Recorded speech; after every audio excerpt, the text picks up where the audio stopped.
how Composable ERP is destroying the ERP software space as we know it, the digital transformation dilemma, and why we hate ERP software. Those are just a few of the topics that we're going to cover here in episode 210 of Transformation Ground Control. Welcome to Transformation Ground Control. Ground Control. The podcast that covers everything related to digital transformation. This podcast features technology agnostic and international discussions related to digital strategy, software selection, implementation, change management, business process optimization, and everything else you need to know to make your digital transformation project successful. Whether you're embarking on an ERP implementation, supply chain transformation, or any other business or digital transformation, this podcast is for you. Now, here's your host, Eric Kimberling. 5, 4, 3, 2, 1. Ground control to Major Tom. Hello, welcome to Transformation Ground Control, episode number 210. My name is Eric Kimberling, CEO of Third Stage Consulting. We're an independent consulting firm that helps clients throughout the world with their digital transformation journeys. And joining me, as always, is our co-host, Darian Chwialkowski. Darian, thanks for being here today. Yeah, thanks for having me. I'm really excited for today. I'm excited, too. We've got a great guest, a rock star status sort of guest here today, Baan. He's going to be on the show, and I'll go through the agenda here in just a moment. But before we jump into what to expect here today, this show is a weekly live or weekly podcast that has everything to do with digital strategy and digital transformation. So it's a tech agnostic view of how you should be managing your digital strategies for 2025 and beyond. The show is sponsored by Third Stage Consulting, which is an independent consulting firm that helps clients with their digital transformation journeys. And it's produced by Major Tom Productions. And if you'd like to become a sponsor or collaborator with our podcast or YouTube videos or any of our other content, please reach out to us at Major Tom Productions. We've included contact information below in the show notes here today. So excited for today's conversations. We're going to talk about a lot of different stuff here today. We're going to, first of all, get into some newsworthy topics, talking about Elon Musk's failed bid to take over OpenAI. And we'll talk about how hesitation is killing manufacturing and the digital transformation dilemma that goes along with that. And we'll also get into some social media questions to start off the segment here today. And then later in the show, we'll have Baan on the show. And if you don't know who Baan is, he's the pioneer of the enterprise tech space. He created a company called Baan Software back in the 70s. It was acquired by Infor in the 90s and continued to be a dominant ERP player for decades. And he has since moved on from the ERP space, and he's created a disruption in the ERP space by creating a concept called Composable Technology Solutions. And he's going to be on the show talking about what composable technology is and how that's different from your traditional monolithic ERP system. So that's a conversation you're definitely not going to want to miss, especially if you're struggling to find options outside the typical ERP software types of candidates that you might be considering for your organization. And then later in the show, we'll talk about why we hate ERP systems. And of course, it's not all hate. We love and hate it all at the same time. And we'll talk about that later in the show here today. But before we get to all that, what are some of these social media questions we've got in store from our audience here, Darian? Yeah, we've had a lot of great comments and questions lately. I want to get your take on this first one. It's ideally ERP systems would be so flexible that they would behave like bespoke software written specifically for each business.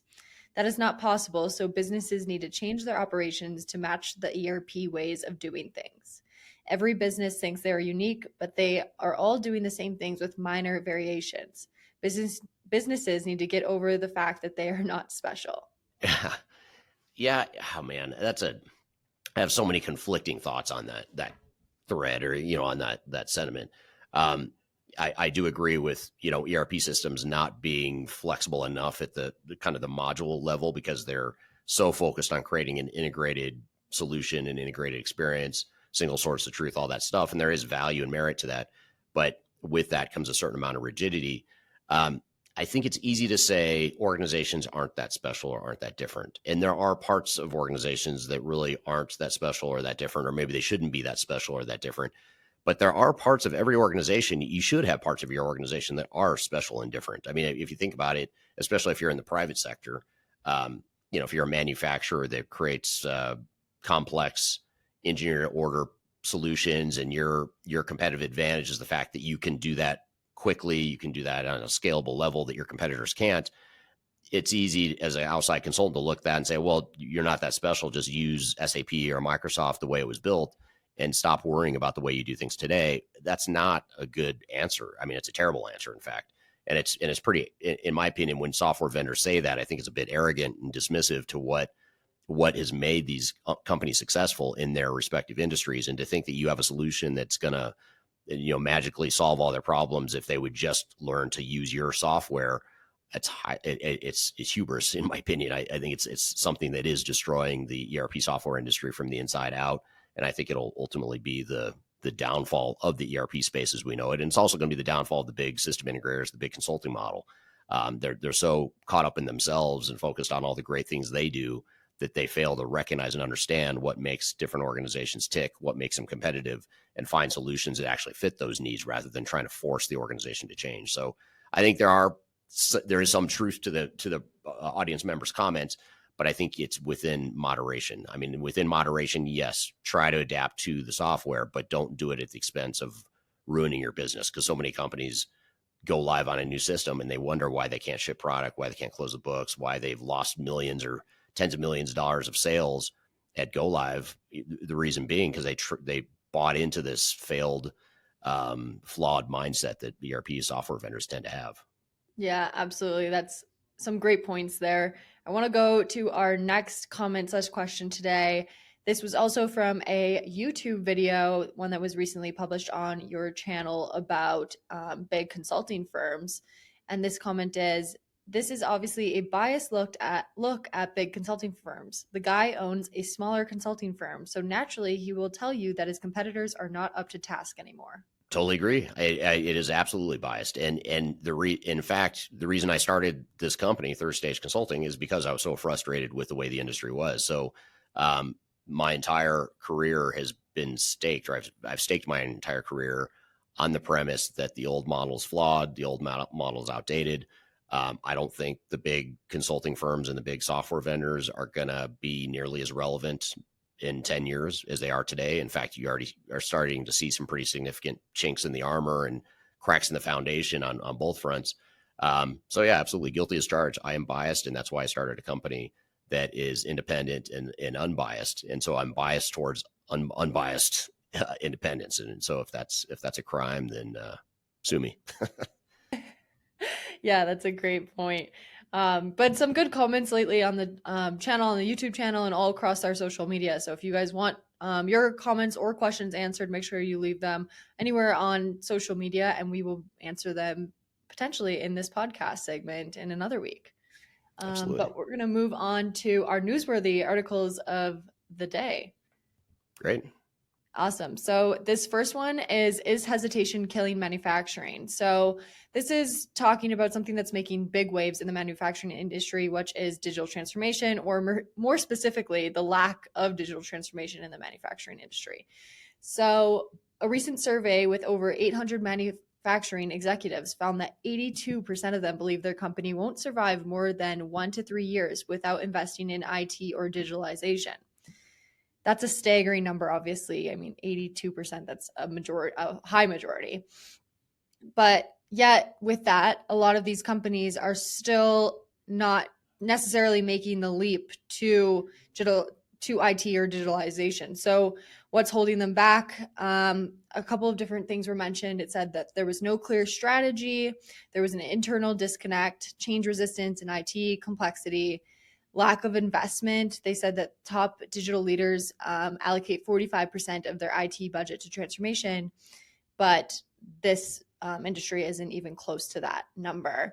And then 71% of companies also don't have a real ESG strategy, even though regulations and climate risks demand potentially action there.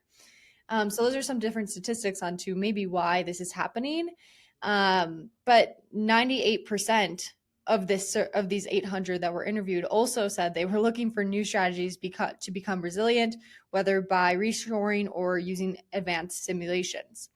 So what is, I guess, the bottom line of this article? They say that companies that hesitate are falling behind fast, and digital maturity isn't just a competitive advantage anymore. It's essentially essential for survival. So Eric, I wanted to get your take on this. If companies know they need to transform, why aren't they making it happen, in your opinion? And which of these roadblocks do you think may be the biggest issue?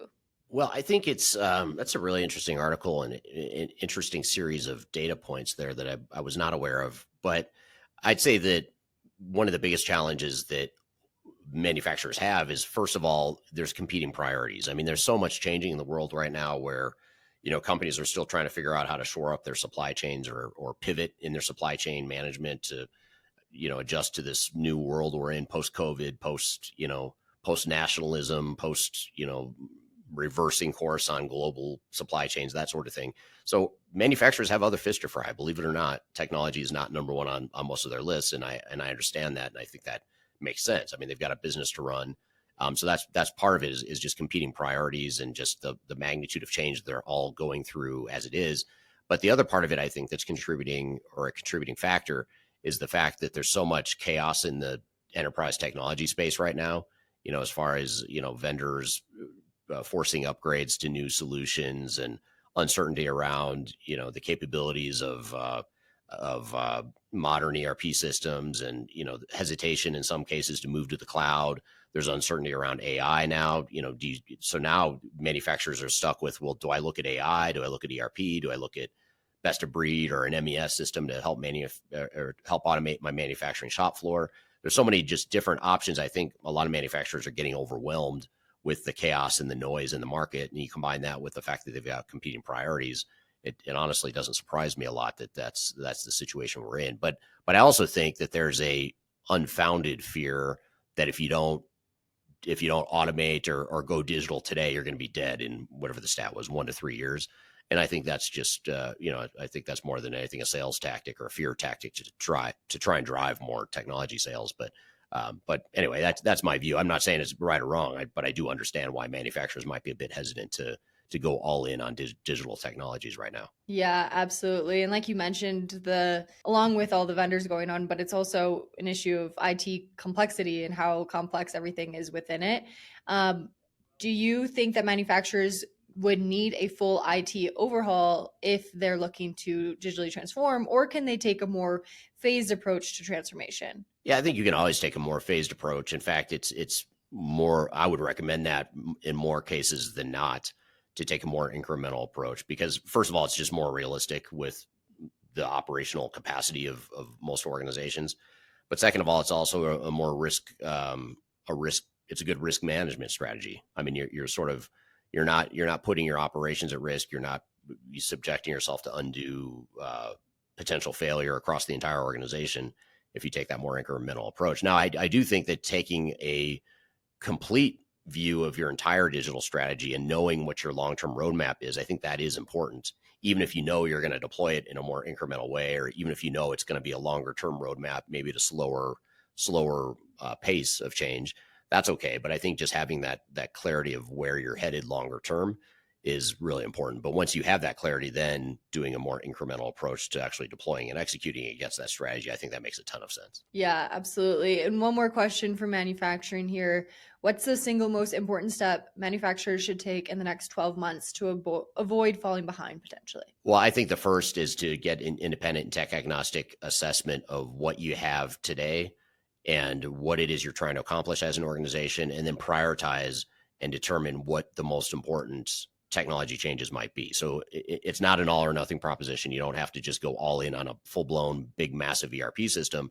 You could decide that there's different parts of your organization where there's more fires burning or more opportunity for improvement, and you focus on and prioritize those areas. So I think just having a clear digital strategy and roadmap and having a tech agnostic assessment and objective assessment of what you have today and where you're going to need to go in the future, I think that's really important. And that's something that companies like ours at Third Stage Consulting, again, being biased because I think having independent tech agnostic providers is in fact a good thing. And if that's a bias, then you can sue me or throw me in jail or whatever. But that is something I think that will help manufacturers and other types of organizations in the future. Yeah, absolutely. I agree. But I want to move on to this next article for today. This is about how Elon Musk bid $97.4 billion for OpenAI was rejected recently. Many experts believe that his goal wasn't necessarily to buy the company, but instead could be a strategic move to influence OpenAI's future and challenge its shift to a fully for-profit model. The key takeaways from this article include reshaping OpenAI's future. Like I said, his bid might have been an effort to increase the cost of OpenAI's transition, making it more difficult for Altman to move away from its nonprofit origins. Also, with OpenAI leading the market and Musk's XAI still growing, this could be about ensuring more competition in the space. Musk has also filed a lawsuit claiming that OpenAI has deviated from its original mission, and we're waiting to see kind of how that plays out. So I guess the big question from all of this and why Elon Musk is deciding to do this, I wanted to kind of get your take on it, Eric, but the big question is this just part of natural evolution of AI competition, or could it shape the way AI companies are structured and regulated in the future? Yeah. Oh man, that's another tough question. I don't have a good strong opinion, or I'm not getting that knee-jerk reaction I normally do on questions like that. But I do think, just in general, I think it's interesting. The for-profit motive, obviously, that drives innovation, that drives more technological advancement if you have more for-profit technology providers. But AI being such a big thing that's going to influence, and it already is influencing so many parts of our lives and commerce, I can see why there's a strong movement to keep OpenAI and other AI models, not for profit. In other words, more focused on societal impact and things like that. I'm a big. I'll caveat this next comment by saying I'm actually a big fan of Elon Musk. I admire his work. I tend to follow him and admire a lot of what he does. But with this, I mean, you identified a potential conflict of interest here, in his potential buyout of OpenAI with his XAI. XAI, I presume, is for profit, and if he's trying to keep a competitor from becoming profitable, that might suggest that's the real reason why he was trying to do this semi attempt to buy OpenAI. I also wonder, just as a side note, his role in the Trump administration and the U.S. government. I do wonder if there's going to be a conflict of interest there too, especially because AI is going to become such a hot topic for politicians and things of that nature in the coming years. So I think it's something you just have to take with a grain of salt and recognize that he, just like most capitalist people, is going to, pursue his self-interest. And obviously he's very good at, that's why he's the wealthiest person in the world, is because he's kind of the epitome of capitalism. So you kind of have to look at that and say, well, he does have his own self-interest as well. Is there a conflict of interest there? But as far as whether OpenAI or AI in general should be for profit, or whether it should be focused on society, or whether it should be highly regulated and managed by someone that's not trying to squeeze profit out of it, I don't have a strong opinion on that. Honestly, I think there's too much we have to learn about it before I could have a strong opinion. Yeah, absolutely. And I remember back a couple months ago when we were talking about this topic, about how Elon was urging everybody to be wary of AI and slow down the development of AI. And you're like, oh, well, I wonder what will happen, or if he's just saying that because of his own AI. So I think you kind of called a little bit of this back in the day whenever that episode aired, but that was an interesting point. He's a very smart and crafty business person. So, you kind of have to assume that there's something he's doing there that's going to give him some self-interest. But, he also is, like with Twitter/X, when he bought Twitter/X, of course he wanted to make a profit, but he was also doing it because he believed in the platform's potential for free speech, and he wanted to stop the censorship and all the stuff that he perceived to be happening on X. So I do think he does have like his own, pretty strong opinions of how business should be and the way society should be. So I think he does infuse that into his capitalist approach, but to know which he's leading with or which is the driver of this particular case, I don't know. Yeah, absolutely. Well, interesting for sure. And we'll see kind of how the future of that all pans out. Yeah, absolutely. That's really interesting stuff. Well, good. Well, we'll switch gears, and I'm excited to bring on our guest here today. Baan is going to be on here in just a moment. He's going to be on to talk about composable ERP and composable technologies and how that's different from monolithic ERP. So we're going to have a great conversation there. This is something that's of extreme interest to me, because I do think that this is where the industry is headed, especially with AI and especially with the big limitations and struggles of the big ERP software provider. So I'm curious to chat with him about some of the alternatives in the industry, especially as it relates to composable ERP and microservices and things of that nature. So stick around. We'll be right back. We're going to have Jan Baan on the show to talk about composable ERP, the future of enterprise technology. We'll be right back with more Transformation Ground Control.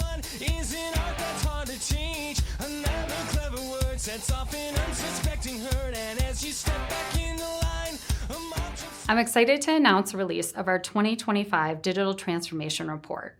It's available now on the Third Stage Consulting website, www.thirdstage-consulting.com. This report gives you an unbiased, technology-agnostic insight to help you optimize your organization's projects for success.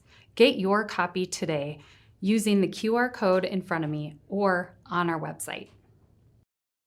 Are you looking for ways to promote your product or service to enterprise technology decision makers and influencers throughout the world, like the ones who listen to this podcast? Major Tom Productions creates media, events, and influencer marketing for B2B technology providers. Our productions are exciting, educational, disruptive, and effective. Most importantly, they create results. Our content is unlike any other in this industry, engaging, influential, and trusted by technology buyers and influencers throughout the world. Each month, our productions reach hundreds of thousands of targeted buyers and decision makers who trust and engage with our honest and tech-agnostic content. With long-tail viral results and engagement with our content, Major Tom Productions provides a way to reach your target market and create awareness, calls to action, and a connection with potential customers. So collaborate with us today. Learn how we can feature your product or service on podcasts such as Transformation Ground Control, Journey to S/4HANA, and Journey to Dynamics 365. We can also feature your brand on our YouTube channel called Digital Transformation with Eric Kimberling, which boasts over 100,000 subscribers and over 2 million video views per year. You can also participate in our in-person events, including our Digital Stratosphere Conference. Contact us today to learn more.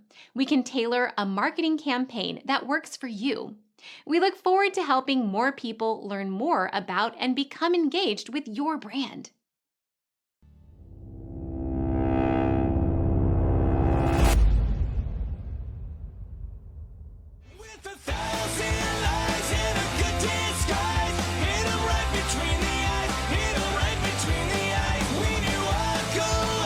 Hello, welcome back to Transformation Ground Control, episode number 210. My name is Eric Kimberling here with Darian Chwialkowski. You can find new episodes of this show every Wednesday at transformationgroundcontrol.com. And this is the podcast that covers the tech agnostic view of digital transformation and ERP and all sorts of enterprise technologies. So thank you for being here today. I'm excited for our guest here today. Jan Baan is the founder of Baan Software. Back at the early days of ERP, he started a company called Baan Software, which became the leading ERP provider even before SAP burst onto the scene. So he was one of the original founding fathers of the ERP software space. But today he is disrupting the ERP space. And I don't want to say he's trying to kill it, but he's going through that whole creative destruction process of creating a good alternative, a more modern alternative to ERP software, at least ERP software as we know it. And that concept that he's advocating and that he's building his company behind is called composable technology or composable ERP, although composable ERP isn't quite an accurate description, which we'll talk about here in a moment, but it is what Gartner would call composable ERP. And we're going to talk about the alternative of composable ERP and how that is affecting enterprise technology now and in the future. So with that all being said, Jan, thank you for being here today. I started in 1978, 46 years ago, my company, and came by accident involved by ERP. Some people later on we say, is the term okay?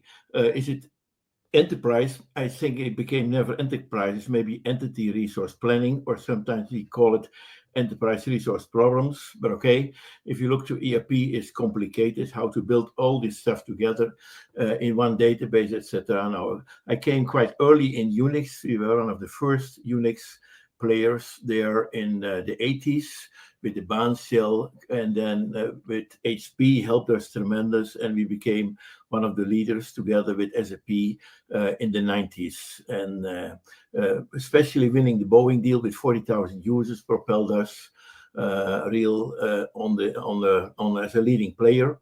And also what we then came did an IPO in 95. But then the company changed a little. After the IPO, I should say, you see the culture is changing from customer intimacy to shareholders' value. And it became then to a certain point like an institute with 5,000 people, close to $700 million revenue. That was in the 90s. And I came to the conclusion after 20 years, I felt a little obsolete because ERP was never built for the browser. And there it became extremely big, more M&A driven. I quit. I changed my role with Tom Tinsley, a top McKinsey guy, where I was a little in the back end and still evolved. But then I started again. I came to the conclusion because I invested in two companies, WebEx and Top Tier, two leading companies on those days on SaaS elements. I was the only shareholder, the first shareholder in WebEx. I had 30% of the shares. And in Top Tier, I had a majority share. And there I learned the world of microservices and even what you say, the world of the internet.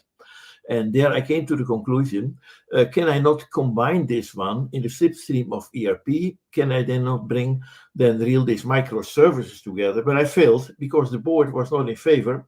Clayton Christensen, your favorite guy, and I like him very much, with what you see in this innovator's dilemma, he's saying, then disruptive innovation have no chance in an existing company. And I learned that.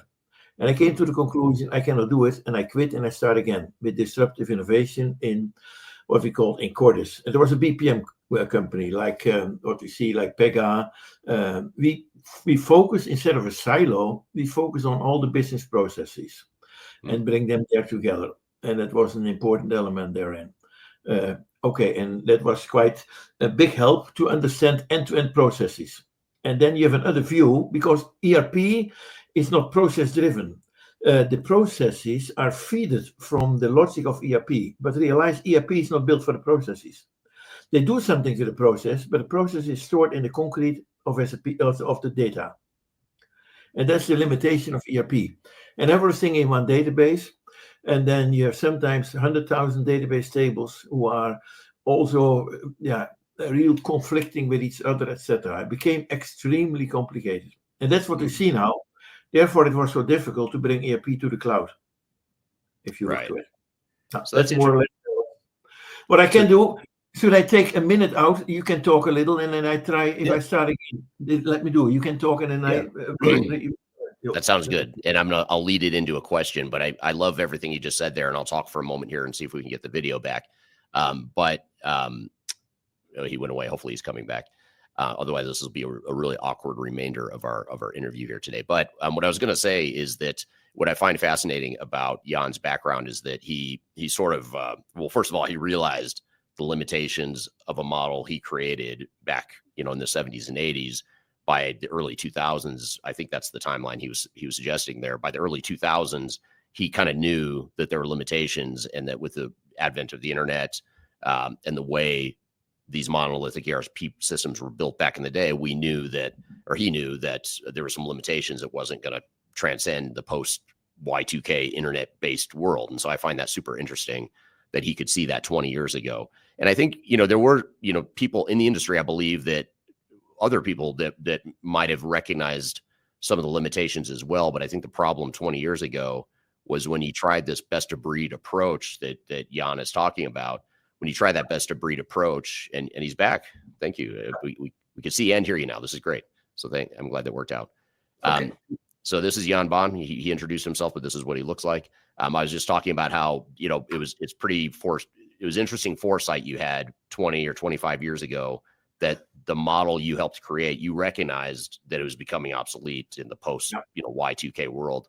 And I find that really fascinating. And so what is it about, you saw this need over 20 years ago. What is it that's changed in the space now? Like, why do you think composable ERP is a bigger deal now than it was? The question is, composing ERP is not a good word in reality, but I cannot change it. Gartner came with it. ERP can never be composing.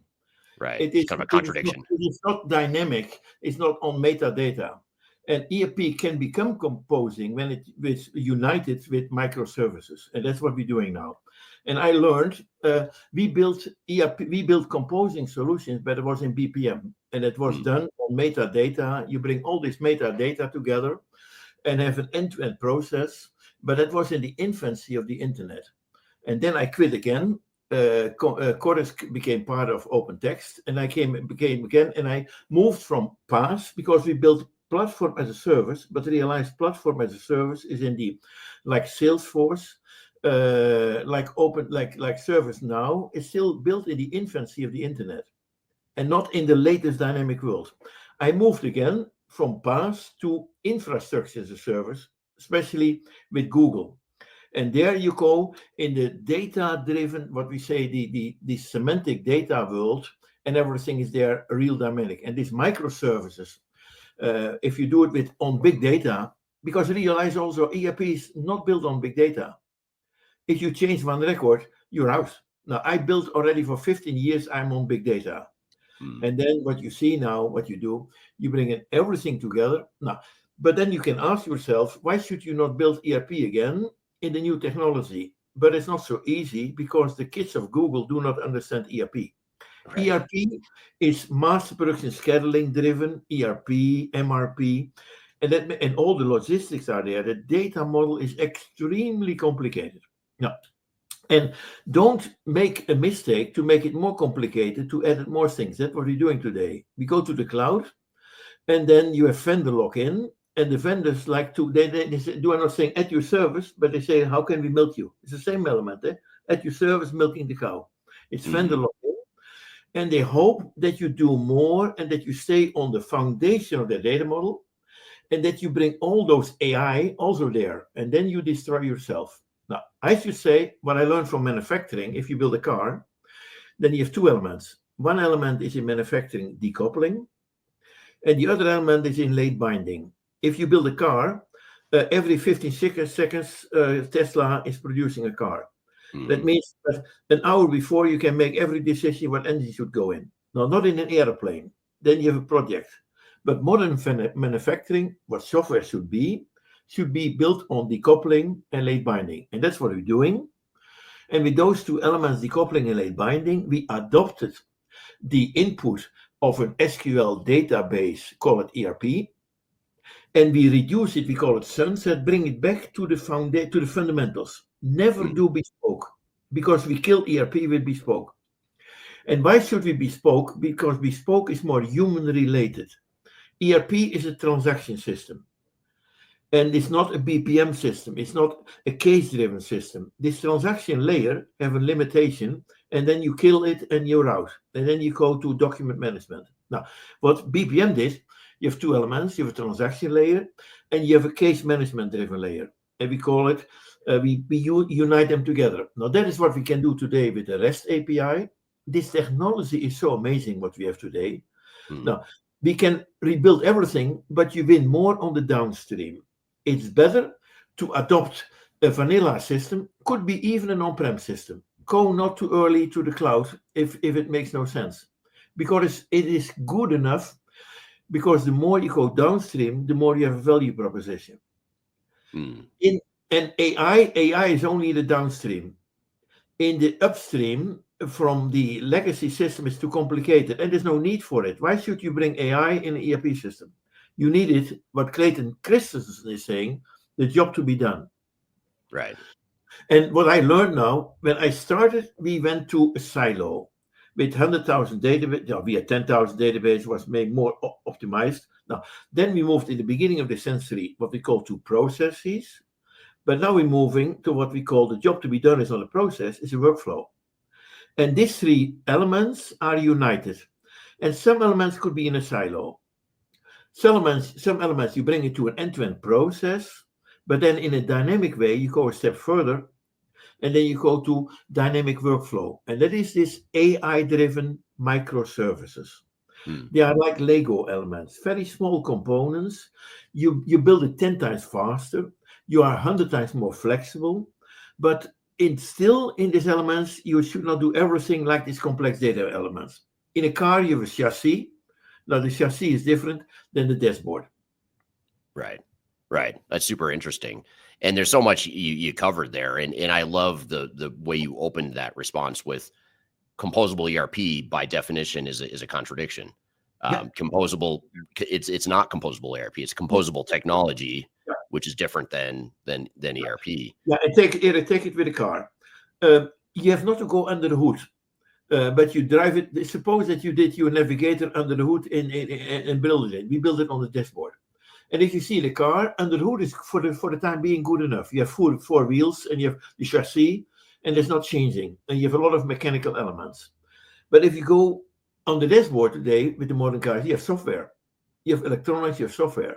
Now, and even in a Tesla, you have tremendous a lot of old technology under the hood. And therefore, don't make the mistake to make everything modern. Right. It's for the next 10 years, we can deal with these legacy ERP systems. It's like a bookkeeping system on the back end. They're good enough. But don't optimize them, then you kill yourself. And the vendors are not teaching you that. Because they have only one element, you're locked in. And you cannot escape. And the vendor lock-in is a terrible element. Now, what we do with these microservices, they are generated in plain Java. There is no vendor lock-in. And the AI is totally incorporated. We do agentic AI. That's what Clayton Christensen is saying. He never was aware of agentic AI, was not there. But for the job to be done, you take an assistant, and the assistant is your agent. And in tomorrow's world, we bring your assistant with yourself to improve your document-related stuff in the downstream. Mm-hmm. But there is not so much to win in the totally upstream. And that is, we do the same as 40 years ago. All the processes are the same. Now, and over time, they will step by step replaced by small microservices. But we call that sunset. And that should be done in combination. So speaking of microservices, I was going to ask you that as a follow-up. What are microservices and how does that fit into this concept of composable technology? Now, microservices are like Lego blocks, are elements totally decoupled. They are built in the latest element of what we call of the internet. It's what the Dockerization, the containerization. And all the related elements like data are all united and synchronized automatically. Now, if you deal big stuff, you have not to do it. Sometimes it's better to have a central database. But the more you go downstream, then you have 10 times faster, but maybe 100 times more effective and extremely flexible because all the knowledge is isolated in a small component. And you have and also the development is done in an isolated way, totally decoupled. And in ERP, you do everything in a centralized way with hundreds of people, and the learning is 100 times more complicated. Now, microservices are self-learning. You can learn it 1 second before the transaction. Look how complicated stuff we do with social world, etc. We learn it in 1 second. Now, that is because the browser is the core element, and the browser is now was 20 years, 30 years ago related by the human, by the social element. Now, ERP was not built for the browser. There is no social element in it. That means people know nothing what is your Facebook data, etc. It could be maybe nice to integrate it. But we do not understand the job to be done. And the job to be done is an inheriting element of the process of ERP. And then is an executing element in a very small team, or maybe yourself is the best team, or maybe 3-4 people. And those people are no longer belonging to the same payroll. They are in the supply chain. Right. They are dealing in different areas. Now, and what you see now by ERP, you have 2 pipes. ERP creates called the most complex pipe is the MPS ERP data. One times a day, and not only a few people understand that, but it's extremely complicated. And that pipe is dying very soon. But you have a totally other pipe, and it's what Gartner called, if you see customer data platforms, we know all the supply chain elements, and this pipe, the social pipe, is coming from this one. Now we are connecting those pipes. And the connecting point is we connect them in big data. We take the masterwork scheduling pipe, is an SQL database, very old-fashioned. It's all stored in concrete. All this logic is the same. Let's say, the earlier you decouple, the cheaper it is. the more you can build your Tesla car software, the better it is. Mm. The same. You have still the four wheels are the same, like 40 years ago, like 20 years ago. No, Right. and those two data pipes are becoming now, in a semantic way, what we call in the data in Google's terms, is we call it BigQuery, and all the social elements from the customer are incorporated there. And the microservice in 5 minutes sometimes, but in 2 days, they can permanently make what we call apps. Mm. Right. And the apps are dynamic apps. Right. And the apps are evergreen, we call it. The app, you should have always the latest technology. Now, and to do this, if we build it in a software factory. Now, and what is the core element of a factory? If you have a factory, the core element is a bill of material. And with the bill of material, you know everything. You have the layers, and then you know from the predicted maintenance, everything is there related to the bill of material. We took the same concept. We have an SBOM.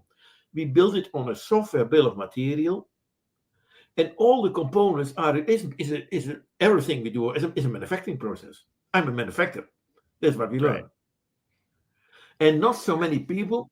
The people who building these microservices are more choice builders. They are more an associate. They do not understand this ERP world. Now I'm connecting these two worlds. And if you have no element, because ERP is still the foundation. It's not the be-all and end-all of it, but it's the foundation to start. And what we see today in the world of the Googles, the Amazons, you're missing the knowledge of this ERP data. No one is connecting them, and we connect them totally.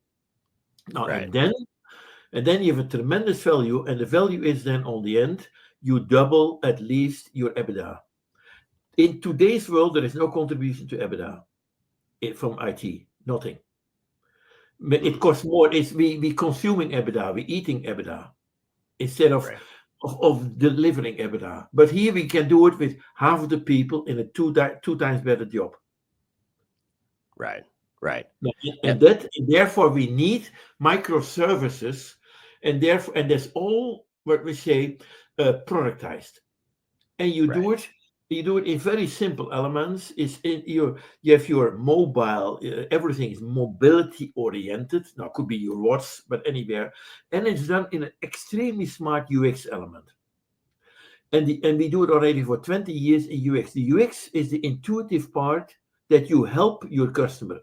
With ERP, you destroy your customer because the simple end user has no clue what ERP means, and the job is becoming more complicated. If you are a truck driver and you have to deal with ERP data, it makes you even more complicated. Right. But the microservice, especially now with AI, they propelling you, and they bring you an agentic AI. That means they help you with a butler. Right. It's a lot more intuitive and easier to navigate. And one thing that's interesting though, I'm going to pull up a question here if you don't mind, Jan. And this is a big but. Everything you said sounds really good, except there's a problem. There's a problem in the industry right now, and that is, I'm going to pull up this question here from Graham on YouTube. Graham says, further to that question, how does Jan view the role and impact of private equity on the enterprise software industry? And I'm actually going to broaden that question a little bit and say, I'll back up and make a bold statement here that there's a lot of money that a lot of investors, a lot of big tech vendors are benefiting from vendor lock, and they're benefiting from this monolithic ERP model. So there's a lot of money at stake here. There's a lot of private equity money going into the cloud and SaaS model within the ERP space. So how does that affect the viability of the innovative approach that you're talking about with composable technology and microservices? First of all, there's always a problem, but Clayton Christensen already mentioned is this what you say. You have I like very much the way he talked over it. Is disruptive innovation is no chance, because disruptive innovation is coming with poor functionality in the beginning, and therefore you stay with the sustainable innovation, who is becoming more efficient innovation, and they're milking the cow. And those companies are making billions of market cap, 10 times revenue. And why is it that a manufacturing company is only making 1 times revenue? And they're making real products. And in software, we're making nothing. They have only skills. It's now even more worse. It's even more worse. All these ERP vendors are nothing compared to the 7 magnificent 7. They have 17,000 billions of market cap. Only 7 companies. All the ERP have only maybe 1 trillion. The Oracles and SAPs. That means they're even poor compared. Now, in tomorrow's world, that is wrong. Instead of 7 companies having 17,000 billions of market cap, it's better to have 70,000 manufacturing companies who are becoming unicorns. Right. Now, that will happen in the future. Now we see we are developing tools, and then we take the money as tool builders. But the money should go to the customer. That's the manufacturer. It's the retailer. And they are the poor guys. Because the money today is stuck in even only with the IT builders, the tool builders. But how could a tool builder, even if you on NVIDIA, you have only chips, but you're not having the end product. Now, I prophesize that it will change now. It changed with these microservices. Now, and how could I make this? Now, first of all, I had money when I left Baan company, and I could start again. And I started, and I put $200 million as an investment in it without making money before. It was not easy.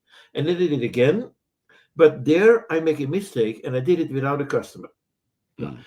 When I started now in Rappit again, Vandenburg company, I had the reputation to deal with big companies, with a Vallejo, one of the top leading companies, 120,000 employees, with a Solvay. With my reputation, I put a new element to Clayton Christensen. Clayton Christensen, a disruptive innovation for chance. I did it now with customer intimacy.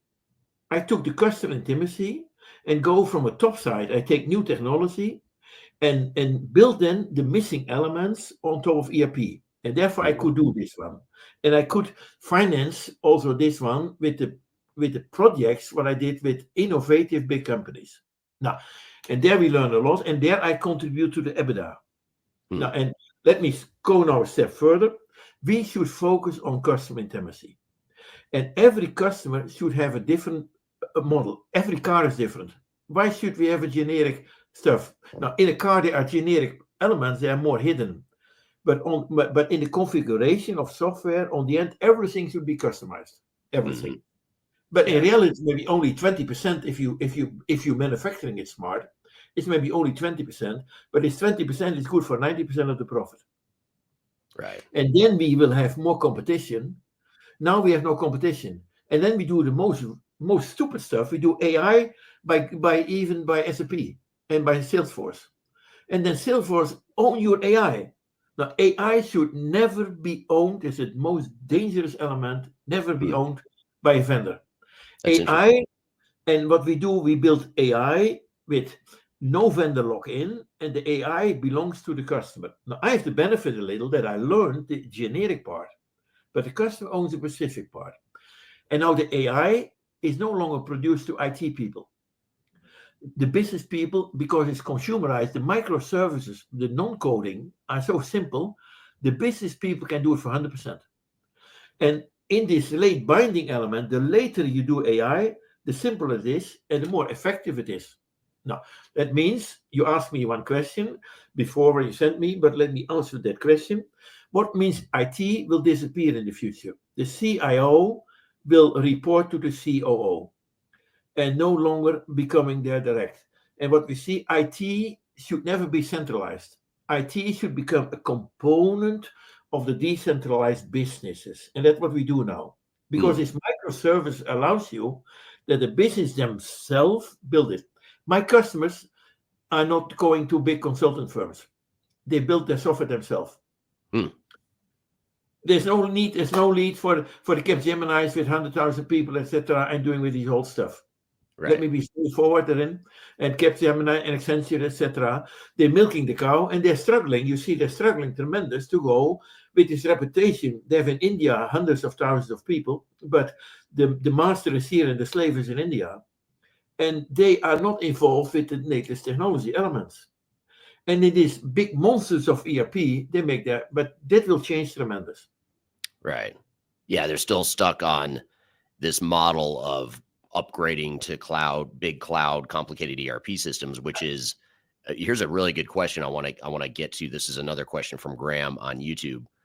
Graham says, another question, given the looming HANA deadline for SAP customers, what advice would Jan give to customers considering a composable ERP alternative? And this is true for not just SAP customers, but any of these big ERP, the big ERP vendors that have you locked in, that are trying to get you to lock in for another 10 to 20 years, which is exactly what the RISE program is for SAP, by the way. RISE is intended to lock you in long term. So is this a good opportunity?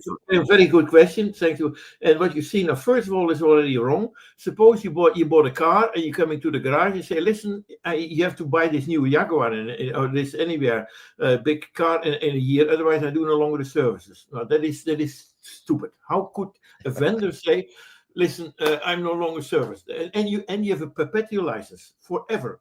Forever, you have your license, and you give it up, and you will be milked totally. Because realize, if you come in the cloud, you can theoretically you can stop every day, but the implementation costs are so complicated. You can even maybe once a life you can even step out, and it means every time now they are in the driver's seat, the vendors, to increase every time your cost.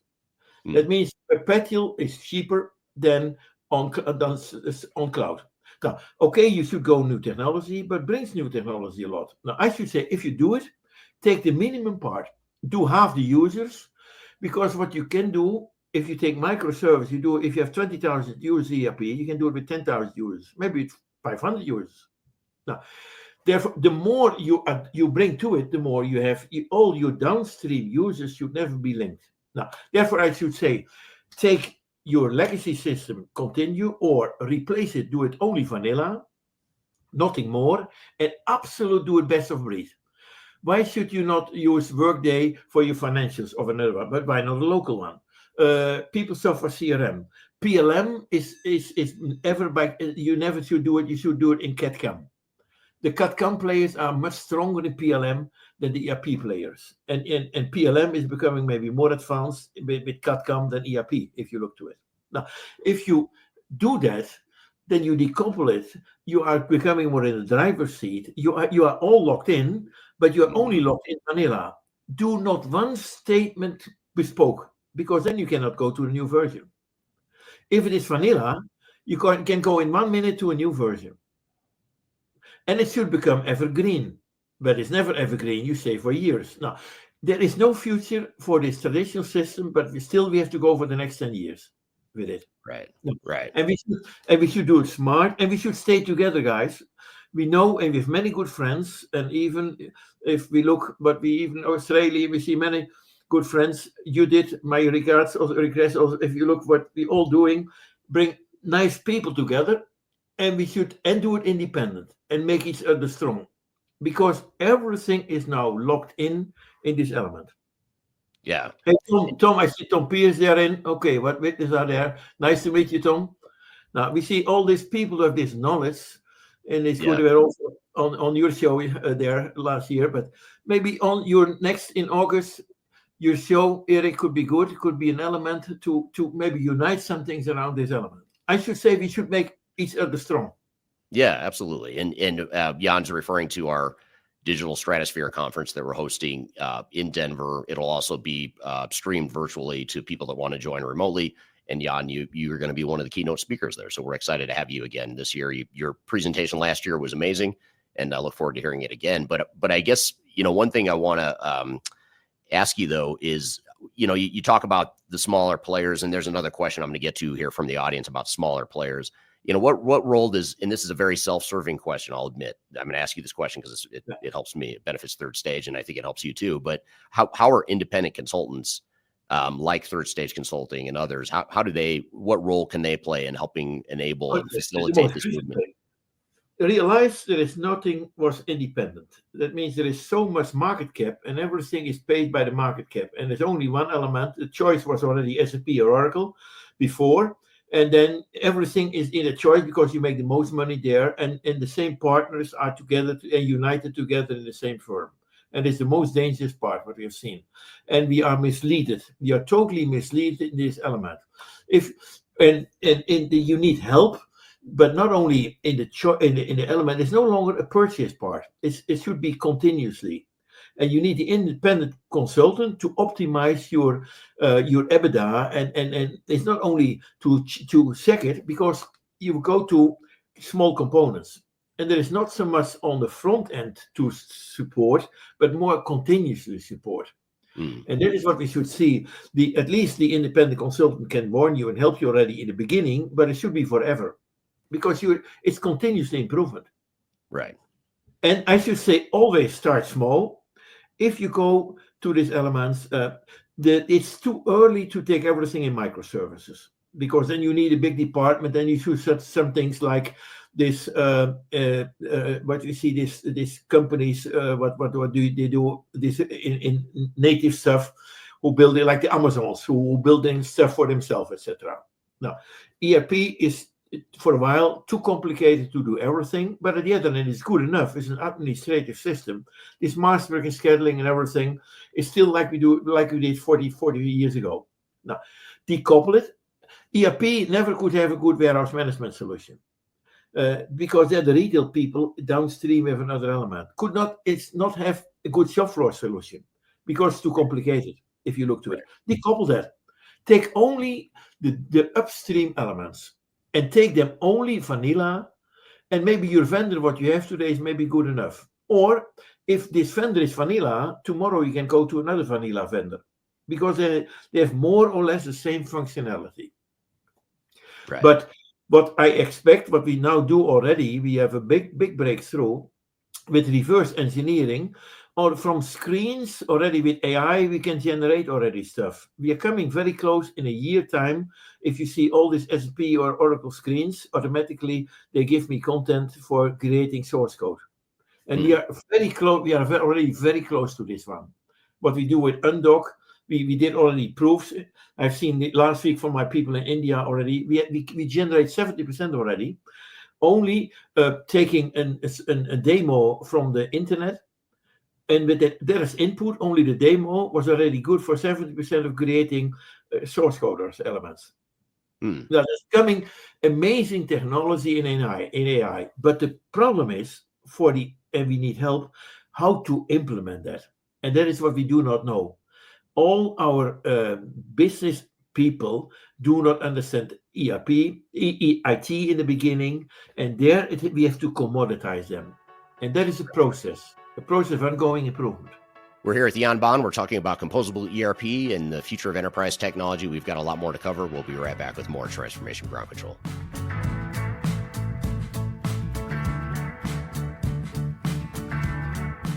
My name is Eric Kimberling, and I'm the CEO and founder of Third Stage Consulting. Before we dive too far into today's content, I want to invite you to learn a little bit more about Third Stage Consulting, who we are and what we do.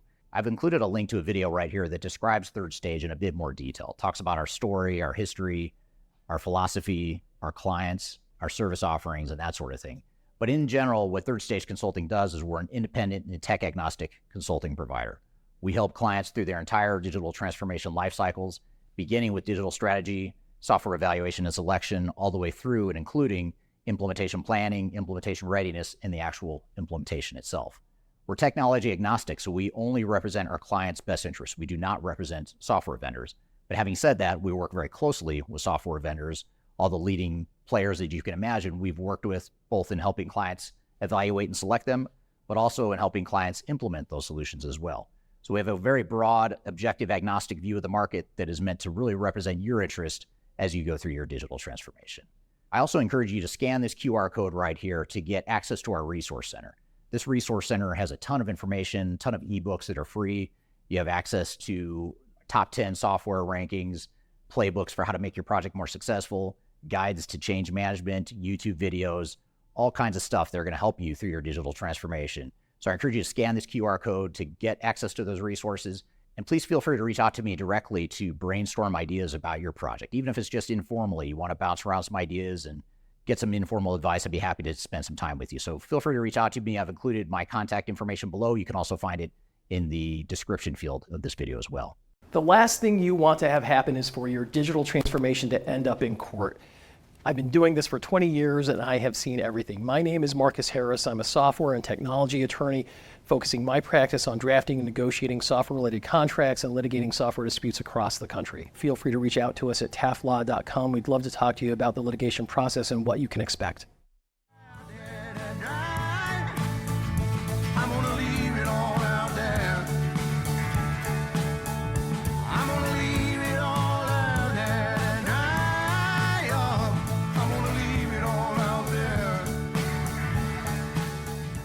Hello, welcome back to Transformation Ground Control, episode number 210. My name is Eric Kimberling here with Darian Chwialkowski. You can find new episodes of the show every Wednesday at transformationgroundcontrol.com. The show is sponsored by Third Stage Consulting Group, which is an independent and tech-agnostic consulting firm that helps clients throughout the world with their digital transformation journeys. And the show is produced by Major Tom Productions. So if you'd like to become a sponsor of the show or collaborate with us on some content that we produce, feel free to reach out to the contact information below for Major Tom Productions. And we're here with Baan. We're talking about Composable ERP. Let's jump back into the conversation. What do you think which customer profiles do you think are best suited for early adopters of this composable architecture?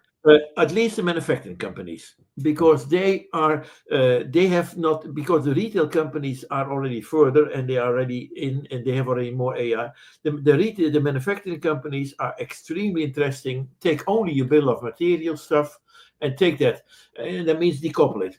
Take your Infor is maybe my old Baan product, still even one of the best on this moment. They had a Baan shell and they were native already on the internet. If you look to it now.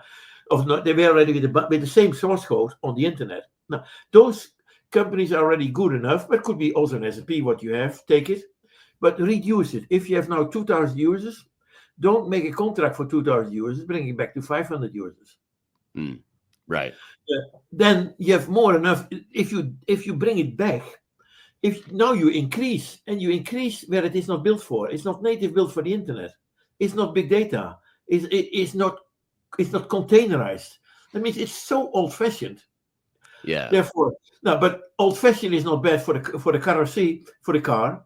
That means if it's under the hood, who cares? Right. But don't do it on your dashboard. Right. And what we see now, more the dashboard take it over. And AI is there. Therefore, be careful. Don't change too early, and never be afraid if they don't deliver you. Okay, you should not pay the maintenance. I did with Embraer, a big this builder of these airplanes. We rebuilt with BPM already 20 years ago, and they stopped the maintenance of SAP because we don't need. It's not if it changes nothing. Why should we pay maintenance? Because we have perpetual license. We have our perpetual license lifelong. And realize if you give up your perpetual license, you give a lot up. Right. Most people are not aware of it, but your perpetual license are lifelong. You have the right to work lifelong with the product you bought. Right. And that's if nothing changed, no, why should you pay maintenance? Well, and that's the frustration I have with the ERP and the enterprise tech space right now. As you look at, for example, what SAP is doing with RISE, they're telling customers that you have until 2027. Now they're kind enough to extend it to 2030, but they're basically saying you have to commit to RISE if we extend your maintenance and support to 2030. But you're already paying your maintenance, so it's extremely stressful because they make everyone afraid, and the revenue increased tremendous. There's no implementation. It's nothing implemented. It's only they collect only the revenue, and it's 10 times market cap. That means their market cap increased tremendous, but they fall from the cliff. Mm-hmm. Clayton Christensen if you go to what we see these innovative design, what Clayton Christensen mentioned, to a certain point, like DEC, these companies they fall from the cliff. Digital equipment, is that what you're talking about? Yeah. This is equipment, the same. If you look at, that's the investor's dilemma, the innovator's dilemma. Right. And the microservices were not good enough yet in this disruptive innovation for everything, but you have not to do everything, decouple it. Right. And we have these APIs to it. These REST APIs are so strong. We have so many strong elements. Now, and we should unite us with many of these independent learners, and they're smart, very smart people in the SAP camp who know so much in depth their business and their knowledge. No, those, and then you need only a few guys. You don't need an army of 500 people. Right. You need only a few guys to understand this one. Right. Now, here's an interesting question from Darian on LinkedIn, and I'll have to read you part of it because it cuts off. But Darian says, you talked about microservices enabling real-time adaptability with dynamic apps that are evergreen. Given how static traditional ERP systems are, do you think we'll see a future where enterprises completely abandon ERP as we know it, or will ERP simply evolve into a back-end transaction engine while microservices takes over the business process? But it's more important. We have these self-driving cars, and to a certain point, there's like agentic AI. To a certain point, it's not self-driving; it's still a steering wheel. But the car is driving better than yourself. But under the hood, we have still the old stuff. There's still mechanical stuff in a Tesla car. Therefore, you can still, in these elements, you can have an ERP system, decouple it, and it's not, you're right, it's only a transaction element. It's so dead like it can be dead. And we talk then over, say, what we call digital stuff as nonsense. On the end, it's only PDF. There's no digital. There's nothing. On the end is a transactional system, and it's dying. The process is dying. And you take it by the end by a spreadsheet and you continue further. Now, reduce that and accept that. That is statical, but in 1 second we bring the statical SQL data in a big query from Google. Then immediately from there, it's dynamic, it's semantic. From here, I'm going in a semantic layer, and there we are evergreen stuff. We call it every young. With my S-bill of material, I can take every moment, the latest components. No, and there it's very simple, and it's a software factory. And we do it only with 250 engineers instead of thousands of people in Baan's time. Right. Now, okay, so what I'm going to play devil's advocate for a moment and pretend like I work for one of the big incumbent ERP vendors, and I say, okay, Jan, this all sounds great, but what about that single source of truth that customers want? What about the fully integrated solution? There's no single source of truth. Single, what we call there's two elements. It's end-to-end business processes and one version of the truth. But here, the single side of truth is only before the spreadsheet. And very early you're dying. And all the CRM systems are already not integrated. And if you take Ariba, you have only one single sign of one version of the truth. Yes, one bill of material. You have one invoice from SAP, from Oracle. The only one version of the truth is you have one invoice. They can send you one invoice and everything is integrated. You can pay in one bill, but it's nonsense. There is no single, and there's no one version of the truth, because we go now to the most end-to-end workflow process, and it's still dynamic, and it's still semantic, and still one version of the truth. Now, in this one version of the truth, after an MRP run, one of the data is maybe 1 day old. And on the latest moment, it's one millisecond before the transaction. Now, take care, in the downstream, all this Internet of Things elements can be integrated only on the latest moment. You need only 1 second. If you do it in the ERP, it's 1,000 times too complicated. This data should never be integrated there. Like the car, on the moment you drive the steering wheel, then you know what to do. Now, that is what we call late binding. You have two elements. One is decoupling, and in decoupling, you expect that some things are maybe a week old of data, but who cares? Once a year, maybe you need the financial elements for the stock, for the government or so. I mean, and once a month you need some things. A lot of data you need only once of a month. Now, what you do then? You take microservice out, and you bring the consolidated elements once a month in. That's what we did with Vallejo. Vallejo had 40,000 SAP users, and we replaced their we replaced for 20,000 users their project control solution from Microsoft. We rebuilt it in 3 months. We replaced it. And we built in PeopleSoft, there were some things. We did it also with microservices, and we bring then the data back in the ERP system. Because realize in ERP, you have the broken process, but what you do in Microsoft is not broken. You take it out, but you're not out forever. No, you're out and you bring it in. You bring the result back. That's the matter of fact. Most people do not understand this.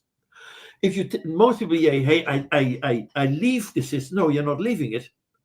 You take the data out, but the result once a month before you do your financial numbers, you bring it only once in the same process in SAP. Right. No, there is a secret. That is a secret to understand this. Yeah, that makes total sense. And one of the questions I want to ask you too is how do you see the balance shifting between best of breed applications or composable or composable technology and fully integrated ERP suites? How do you see those two worlds colliding or coexisting? Fully ERP is not element enterprise resource problems. And what means that what is ERP is too big? It never became enterprise.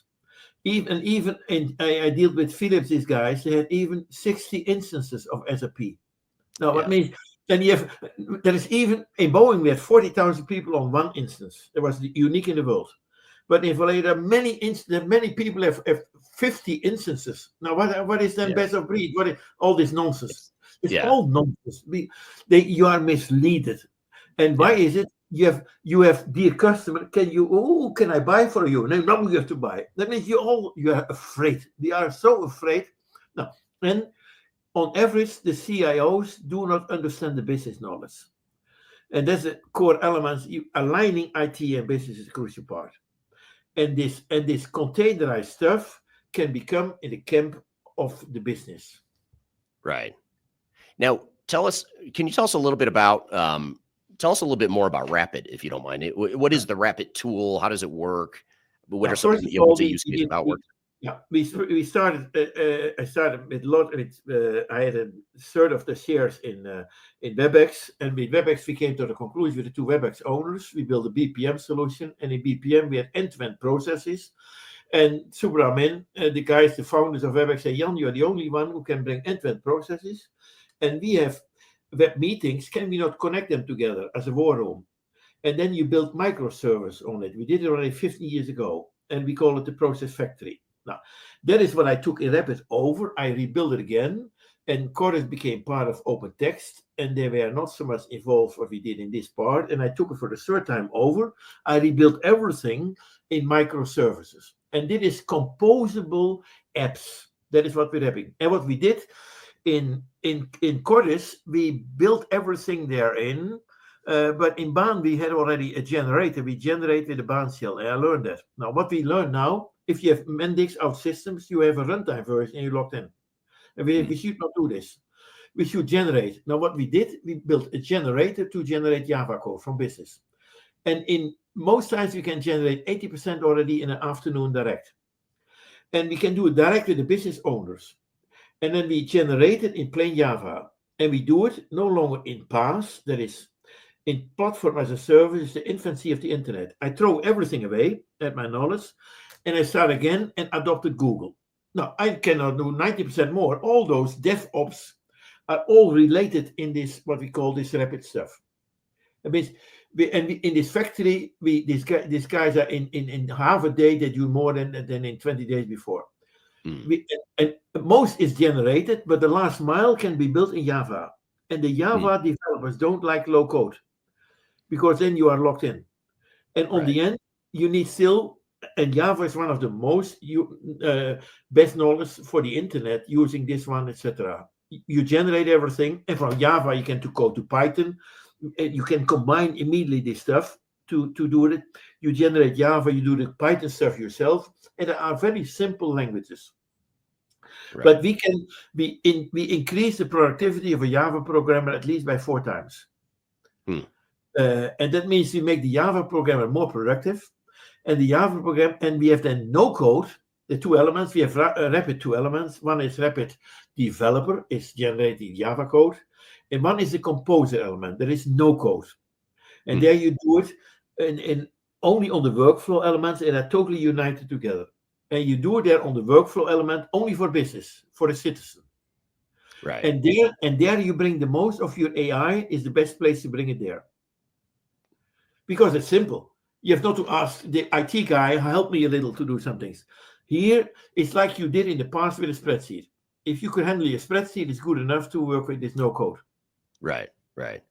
Now, how does this differ from some of the I'll pick on Odoo for a moment. Odoo is an ERP system, Right? but it's somewhat composable, modular. How is that different? It's not composable. If you Pega, it's built in a modern tool set, but it's more built still in the infancy of the internet. It's still a transactional system. Right. But much more simpler. It's good enough, maybe, and much more simple. If you look to the functionality, and then with microservice together, they like it not the same, but it could be a very good combination, Odoo and microservices, because then Odoo could be a good replacement of SAP or Oracle, because it's good enough. You have the source code, costs you nothing, only 400K or so a month or so per user. It's simple. It means and it's still used everywhere. I like the way they do it with my neighbors from Belgium. We speak the same language a little. But it's coming from Europe. Sometimes we bring good stuff there in. That is more new, but it's not the dynamic part of the microservices. But it's very more easier to do to replace the ERP stuff, in my opinion. Right. Maybe we should combine. Maybe with my neighbor, the combination could be a good one. Yeah, Odoo with Rappit. Is that what you mean? Yeah. That makes sense. Well, I respect them very much the way they do. They simplify a lot of stuff. Much simpler to implement. Yeah. And I think the complication, where there are complications or where there's limitations of a standard system like an Odoo or any system, that's where. Yeah, but Eric, I think you realize they do not the masterwork and scheduling stuff, etc. They do more project or more Kanban project oriented stuff, I should say. Yeah. That means they have chosen and take care. It's not a full ERP stuff. Right. I mean, if you go to the whole, if you have a manufacturing company with building aeroplanes and building all this and have thousands of parts, etc., and where you do your masterwork and scheduling, your MRP run, etc. Who is doing an MRP run? Many people talking manufacturing companies without understanding MRP. Right.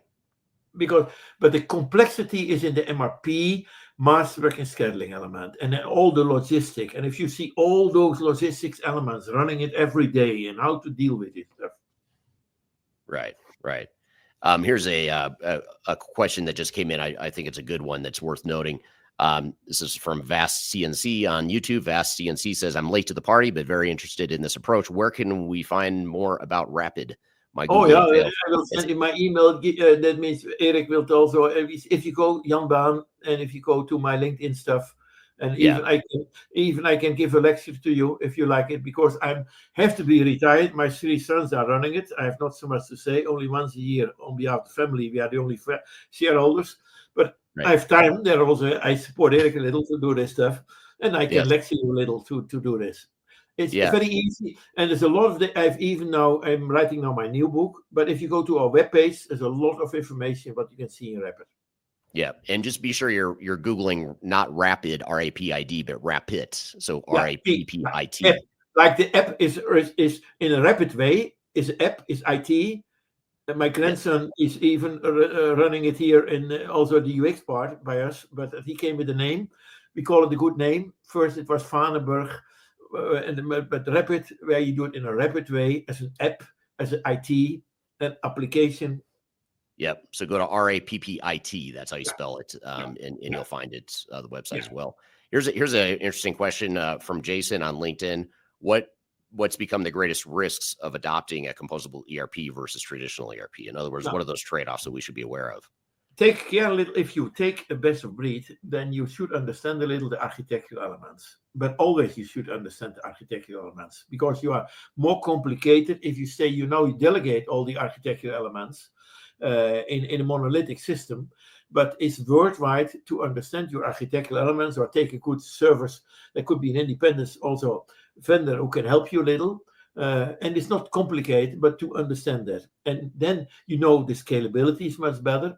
And take the infrastructure as a service element. Could be Amazon, could be Microsoft, but I prefer Google, because Google is very strong on the data elements and all the DevOps, etc. And it is so easy. You need no longer 5 architects. The architects are productized in the microservices. You need only one person And the core element in the future, the most, is the data analyst who understand it. And they should report directly, in my opinion, to the CEO. And the architectural data analytics elements linking to AI is becoming the future. It's becoming the most important one, in my opinion. Right. So what about just as a way to sort of bring this all full circle and complete the conversation here, what advice would you give to companies that are considering a move towards composable ERP, and where should they start, especially if they're a company that's used to or accustomed to being locked in by a big ERP vendor, or they just have a mindset of a big monolithic ERP? How can they start making a step towards exploring composable ERP? The best is try, as many people, best is try to find some people understand SAP, Infor, etc. Understand a good integrated guy, an individual, independent guy who's maybe working in the SAP world, etc. so far, but they are isolated. The SAP brings no money to them. But they understand. You need a guy who understands the ERP world, and they can help you. A little older guy could help you, and with a young kid understanding his microservices, you can do a lot. And it's not complicated. It's very simple. I understand this stuff. I'm not. It's not rocket science. Right. It's simple, and you inside you should understand it, because now you're locked in. That gives you a freedom. And you immediately will increase tremendously your EBITDA. There's no investment involved if you do it well, because do it not in a big bang way. You do it is no risk. You do it step by step. First, you take what it is, and then you every time sunset a little. Don't go to big implementation elements. There's no reason for it. Do it step by step. Reduce it, and then if you take something new, take care that you only take vanilla. Everything you should do more is so dangerous, because then with vanilla you are limited, locked in. Right. And then you share the whole generic one, who is proven by thousands of customers, and you destroy it with you do customization. You have no attention. You do it yourself. You mislead it, and you do it with wrong technology. You with the technology from the last century. Right. And you should do it here. You should do it with the most newest technology. If you do it in BAPI type of technology, that's stupid what you can do. Because you take for your customization, where the human is involved, you go, customization is done for the downstream, for the workflow, and not for the upstream. And you destroy it because you bring it in the upstream and you're more locked in. And AI is the same. Never do AI in the ERP part. There's no reason for it. The later, the better. And by the way, Eric, I will time. If missing time, now we can do it another time. We can do a second part of this version. But anyway, up to you. Yeah. I think we should do a deeper dive into this at some point. But and you're always a fascinating person to speak with, and I have so many questions, and I know the audience does too. So many questions I didn't get to in the interest of time. But one thing I do have to ask before we go is, and it just occurred to me as we were talking here today. I didn't plan to ask you this, but what do you think from a change management perspective, when you think about big monolithic ERP systems, part of the problem and part of the risk is that you're forcing your organization into sort of a shock to have to adapt to however the software works, whereas microservices, it seems like, would be a little bit more enabled. Say what you do with microservices is what you do now already. You replace only your document management type of stuff on this moment. Become familiar and rebuild only and maybe if you look, even if you see with all this email type of stuff now, replace this. And if you look to Microsoft Office, it's like something from and SharePoint. Why should you continue too much there? Rebuild your own microservice and do it there, because why should you need email in the future and deal all this stuff? I mean, on this part you start. And then you say, "Ooh, wow, I see now." And then you take the APIs and you take as is. That means you're destroying nothing in the beginning. Right. And start with some small elements like a leaf element, or and take this simple downstream elements as an integrated dynamic app, instead of doing some things like document management and this type of stuff. And then you adopt the data. Then you learn the data, and take care that you should understand your data stream from your MRP. You kill nothing, and then you say, oh, I can do it half the users. If you take now, you do all those stuff more in the document and all this stuff in the ERP stuff. Decouple that. Right. See, ERP only is a pipe as a data pipe. And then you see step by step, why should you not build another shop floor control model? But ERP should stay forever there. Your financials can stay there.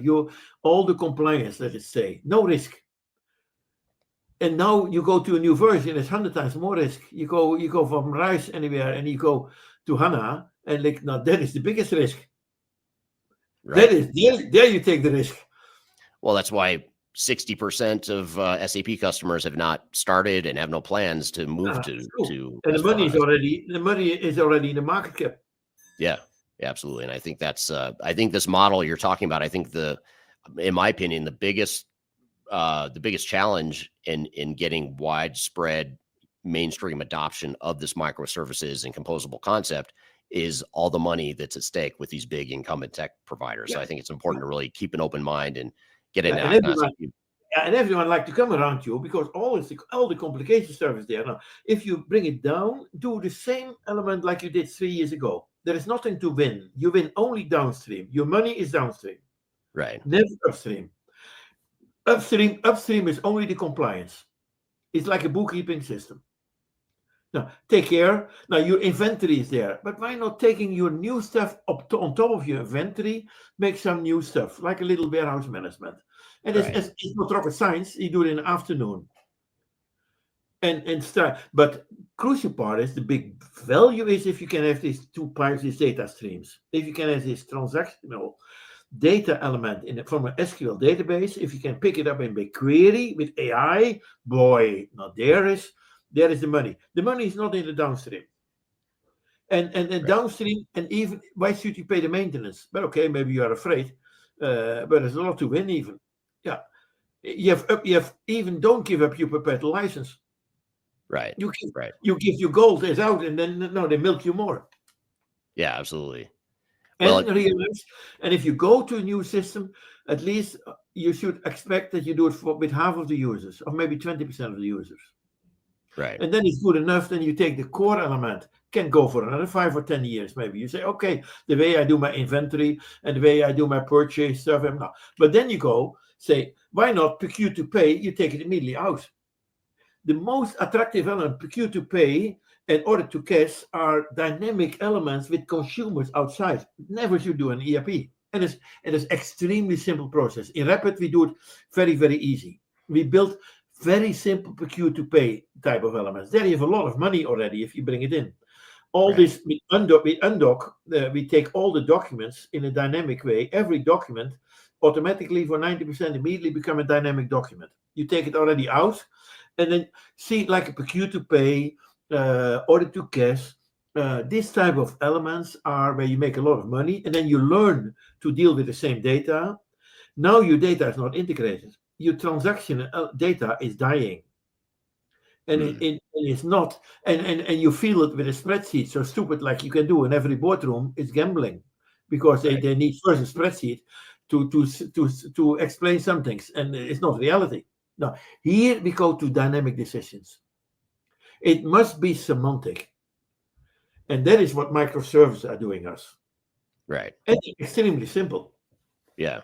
Sounds simple. I mean, it sounds simple enough. I think if we can get out of our own way in the industry and be open to other ideas and not just hone in on these old school models, I think it's a good thing. And then we have another element. Then the vendors are forced, otherwise they make no money, to make their APIs or even the connectivity better. Otherwise, they're in business for them.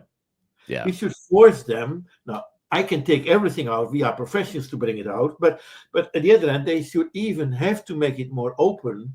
But now they close everything. Even in the healthcare, it's more a dramatic element. If you look to these terrible healthcare systems, because all the compliance are still even therein. They misused everything, and therefore they make too much money from the legacy, old-fashioned stuff. Right. Yeah. Yeah. You Makes total mentioned sense. yesterday a little. Now, I'm born in ERP. I built ERP, but I'm little bit you. You said yesterday, I heard from you, you hate ERP. Now, I hate ERP and I like it. It's more or Right. less the same. Now, Yeah. ERP still, it's nice to understand it, but do it then step by step in the new way. Yes.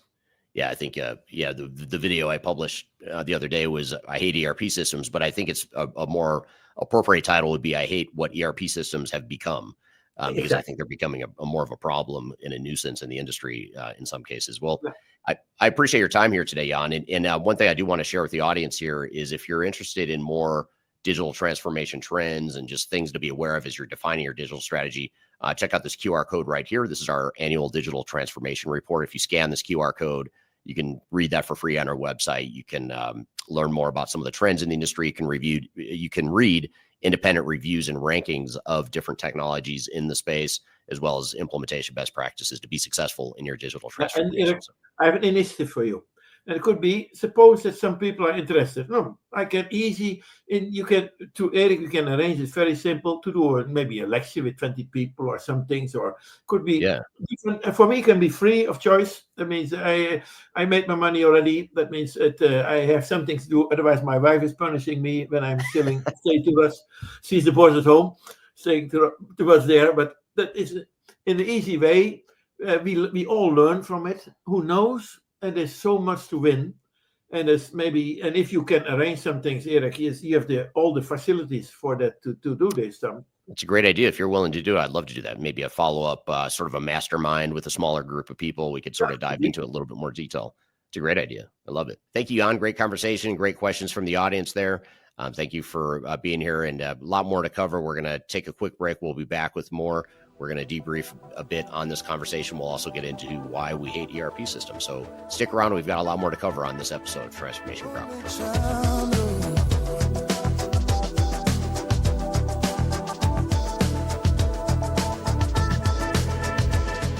If you are involved in any sort of digital transformation or business change initiative, you will want to download the Digital Transformation Report. With its comprehensive overview of business and technology trends and best practices, this report is a must-have guide for any transformation project or executive team. Download this free report by visiting Third Stage Consulting at thirdstage-consulting.com. You can also visit our website to learn more about us or download independent reports, videos, and other best practices. Again, visit thirdstage-consulting.com today to learn how you can take your transformation to the third stage of success. Are you looking for ways to promote your product or service to enterprise technology decision makers and influencers throughout the world, like the ones who listen to this podcast? Major Tom Productions creates media, events, and influencer marketing for B2B technology providers. Our productions are exciting, educational, disruptive, and effective. Most importantly, they create results.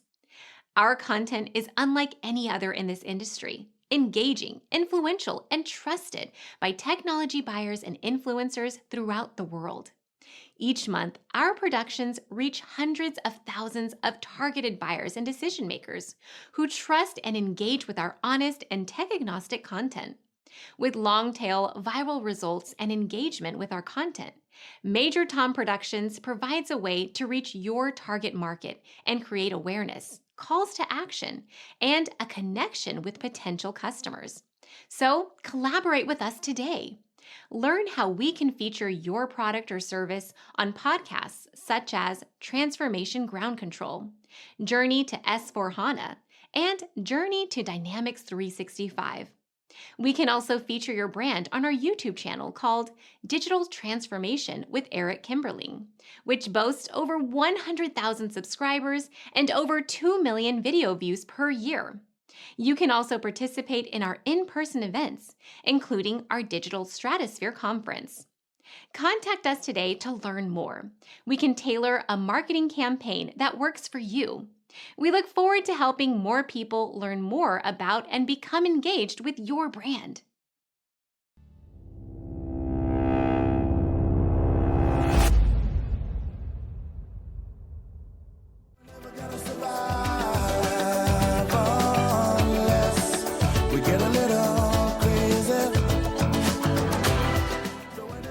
to Transformation Ground Control, episode number 210. My name is Eric Kimberling. You can find new episodes of this podcast every Wednesday by going to transformationgroundcontrol.com.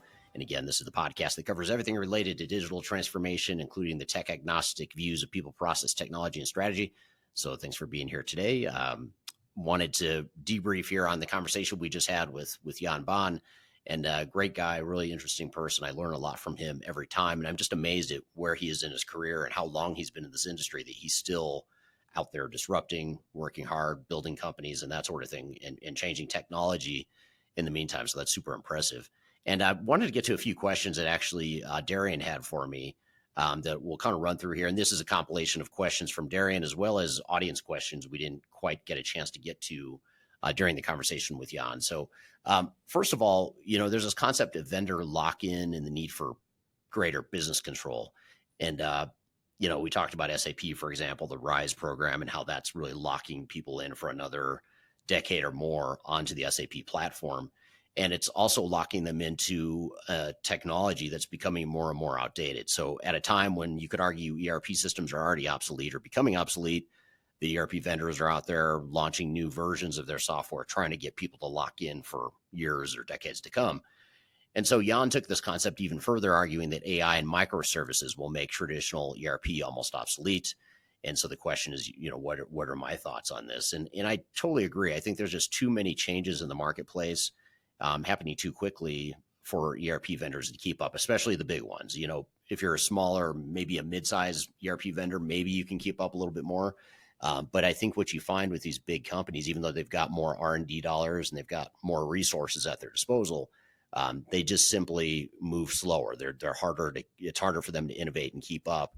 And I think, Jan mentioned during the interview, he talked about Clayton Christensen, who is one of my favorite authors and one of my favorite business books of all time, is The Innovator's Dilemma. And that's the book he referred to multiple times throughout the conversation. But one thing Jan mentioned that I actually forgotten about from the book is that the big incumbents are inherently incapable of being disruptors to the marketplace because they have too much to protect and to lose, and the organization is too wired around the old way. So it's like the DNA is built to support that old model. So the only way to disrupt it would be for a startup to come in and change and disrupt that. And that's, of course, exactly what he's doing with Rappit, which is his current company.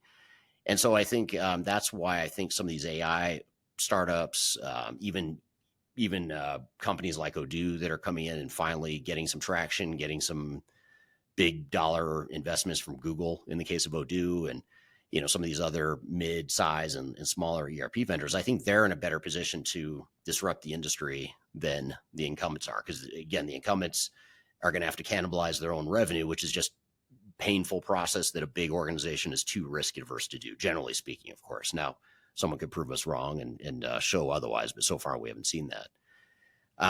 Some other comments here, questions. Jan argues that ERP should evolve into a simple back-end transaction engine while microservices take over the business processes. And the question here is, do I agree? And are businesses ready for the shift? I do agree, but I think the bigger question is part two of that question, which is, are businesses ready for the shift? I do agree that that's a way to go. It's a good way to go, but I just think too many CIOs and big organizations are still stuck in the past, not just because they want to be, thinking in an outdated way, but because the industry is so wired to support the monolithic ERP model. I mean, when you've got big tech vendors out there promising the world and really pushing their cloud solutions, they're pushing AI within the cloud solutions. They're pushing you to upgrade now and make that decision fast and make it soon. Part of me wonders if they're doing that because they know there's a threat in the background here that's chipping away at their market share. And one way to counter that, the best way to counter that, if you're them, in the short term at least, is to get people to lock in, make a decision now just to upgrade to S/4HANA or upgrade to D365 or Oracle Fusion, insert vendor name here, insert product name here.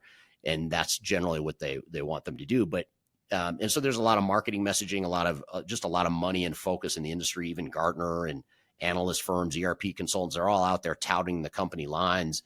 And I think that's what makes it hard for businesses to really truly embrace the shift. Now, one thing I do think that's happening in the marketplace is there are, the independent technology agnostic consulting space is growing rapidly.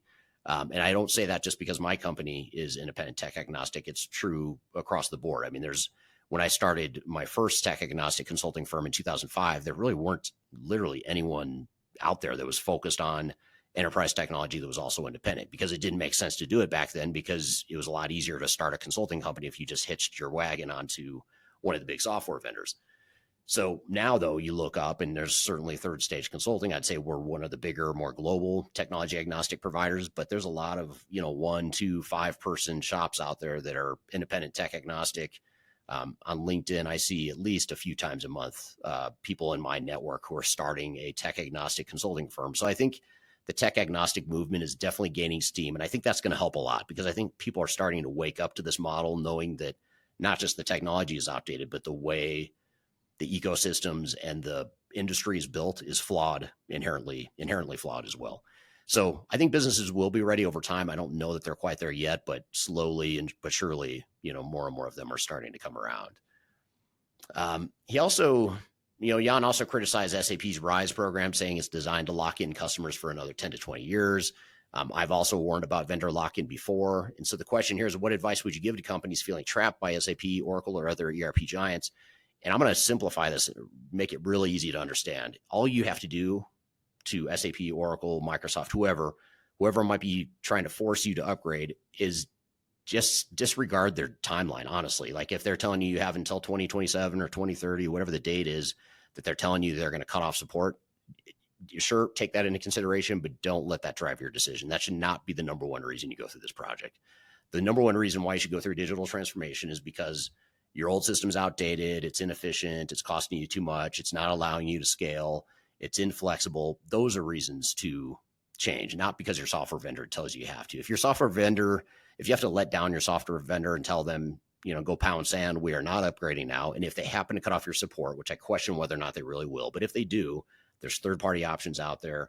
Worst case scenario, if you had to maintain it yourself for a certain period of time, it's not the end of the world. That risk is probably a lot lower than prematurely going through a digital transformation that you're not ready for, you don't have the budget and resources for, and/or you can't justify, and/or upgrade to a system that doesn't make sense for your long-term needs. So those risks are much greater than the risk of losing support. So I think you just have to put it all in perspective. Vendor wants you to upgrade. Vendors are going to cut off support. It's a crappy thing to do on the vendor's part, in my opinion, but it is what it is. So look at yourself as a business and decide what you want to do and do it.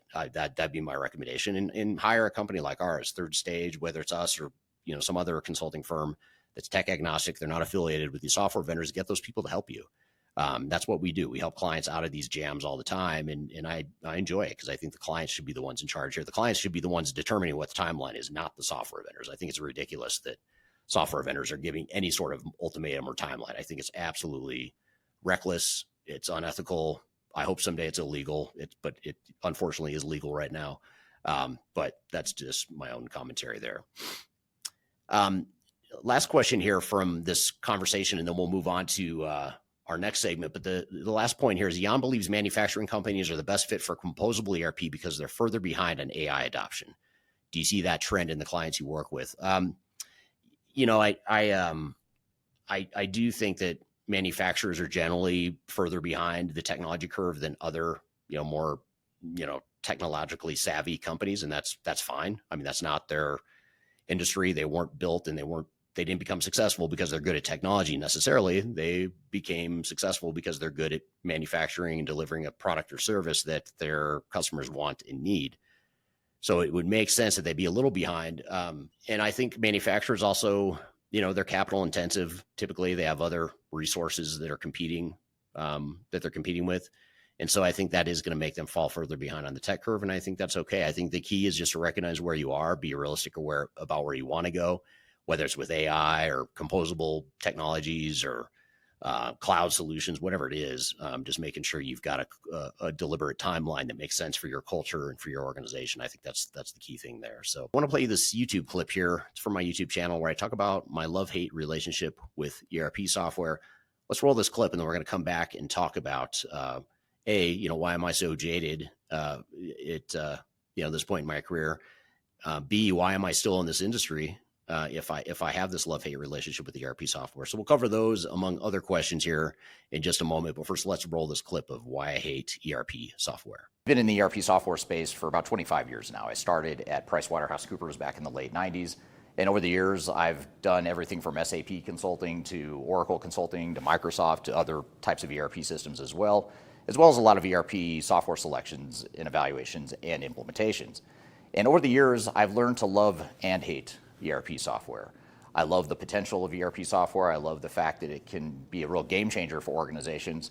But what I don't like about ERP is that it can be super costly, super expensive, super risky, and super disruptive to organizations. So what I want to do today is share with you the reasons why I hate ERP software, with the ultimate goal of not just venting to you, the audience, but also to share with you some tips on how to not become jaded like I am and not to dislike ERP software and actually turn it for a good thing for your organization. Before we dive too far into today's content, I want to share a little bit of information about Third Stage Consulting and who we are.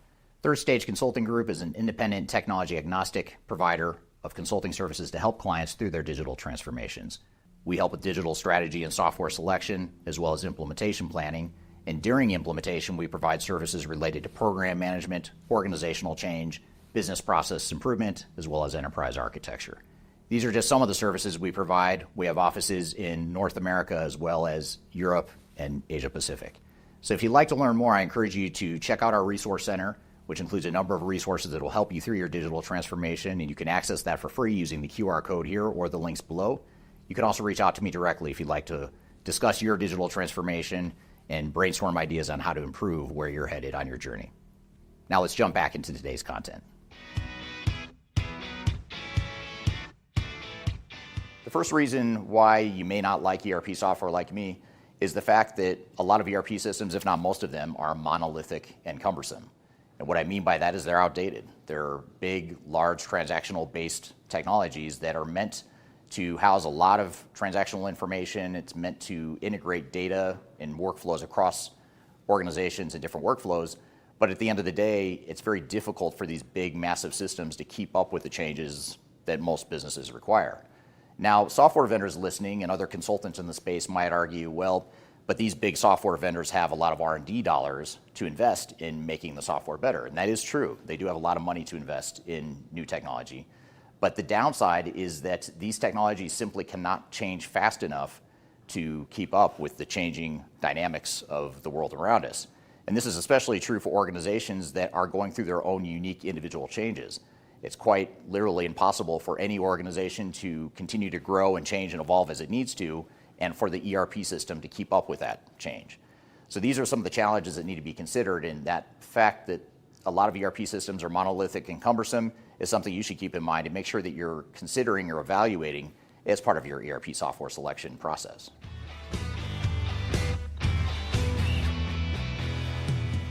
Another reason why I dislike ERP software at times is the fact that they can be very expensive and very risky propositions for organizations. Now, when we're evaluating potential ERP systems, we're always looking at the potential upside, the potential ROI, the benefits, the business value that the ERP software can provide. And while those benefits are real, or the potential benefits are real, the other reality is that these propositions, these implementations are expensive and risky. The reason for this isn't because there's something inherently wrong with ERP software. The real reason is because ERP systems are broad, largely integrated systems that affect an entire organization. So in other words, you're not just putting a small part of your business at risk. Chances are pretty high you're putting your entire business at risk, or at least a large subset of your organization. And that's both the blessing and the curse of ERP software, is that they're fully integrated systems. They can handle end-to-end business processes and workflows, but the downside is now you're putting those end-to-end business processes and workflows at risk. If there's a problem with the way you've implemented the solution, it becomes much more than a technical problem. It becomes a budgetary problem because you're likely to spend a lot more time and money getting the system to do what you want it to do. But perhaps even more importantly, you're also putting your operations at risk. This is a dirty little secret that the industry doesn't like to talk about, but the reality is most organizations lose a lot of money, not just in the money they spend on investing in the implementation, but in the operational disruption that happens after implementation goes live. According to our research, just over 50% of organizations that implement new ERP software experience some sort of material operational disruption, meaning they can't close the books, they can't run payroll, they can't ship product, or some other major showstopper for their operations. And these disruptions cost a lot of money. In many cases, these disruptions cost exponentially more than the actual implementation itself, and that risk and that cost is something that's very real and needs to be considered, and that's a reason why ERP systems have such a bad rap in the industry today.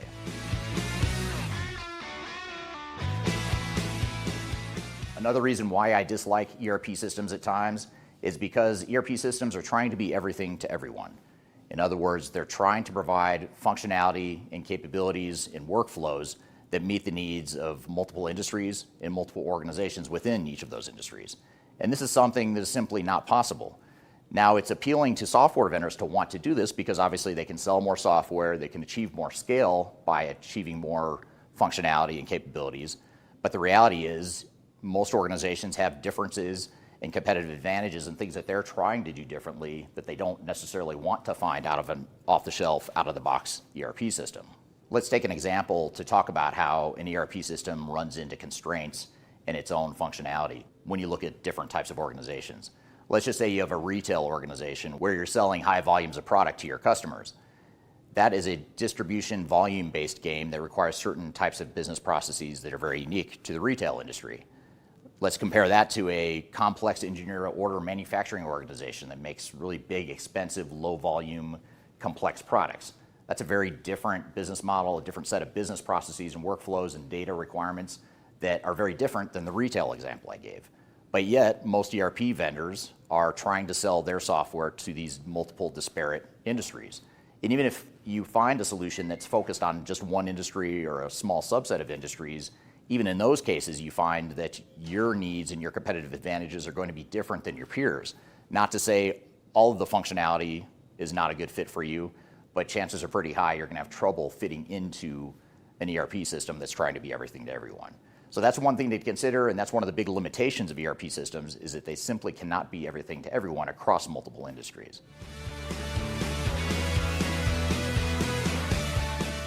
For the 25 years I've been in this industry, I've noticed and observed that ERP systems deliver questionable business value.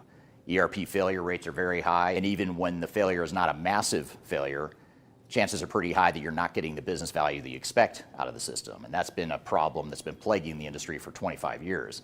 To be fair, oftentimes this isn't a result of the software, a problem with the software. It's because organizations don't want to change, they don't want to improve their businesses, and they don't take advantage of the capabilities available to them in the ERP software. However, a lot of the time, it's because there are limitations in the ERP systems. There's complexities in the system. There's functionality that is too cumbersome for the organization, or just simply the organization runs out of budget because the initial implementation was so expensive that they didn't get to implement all the modules that they needed.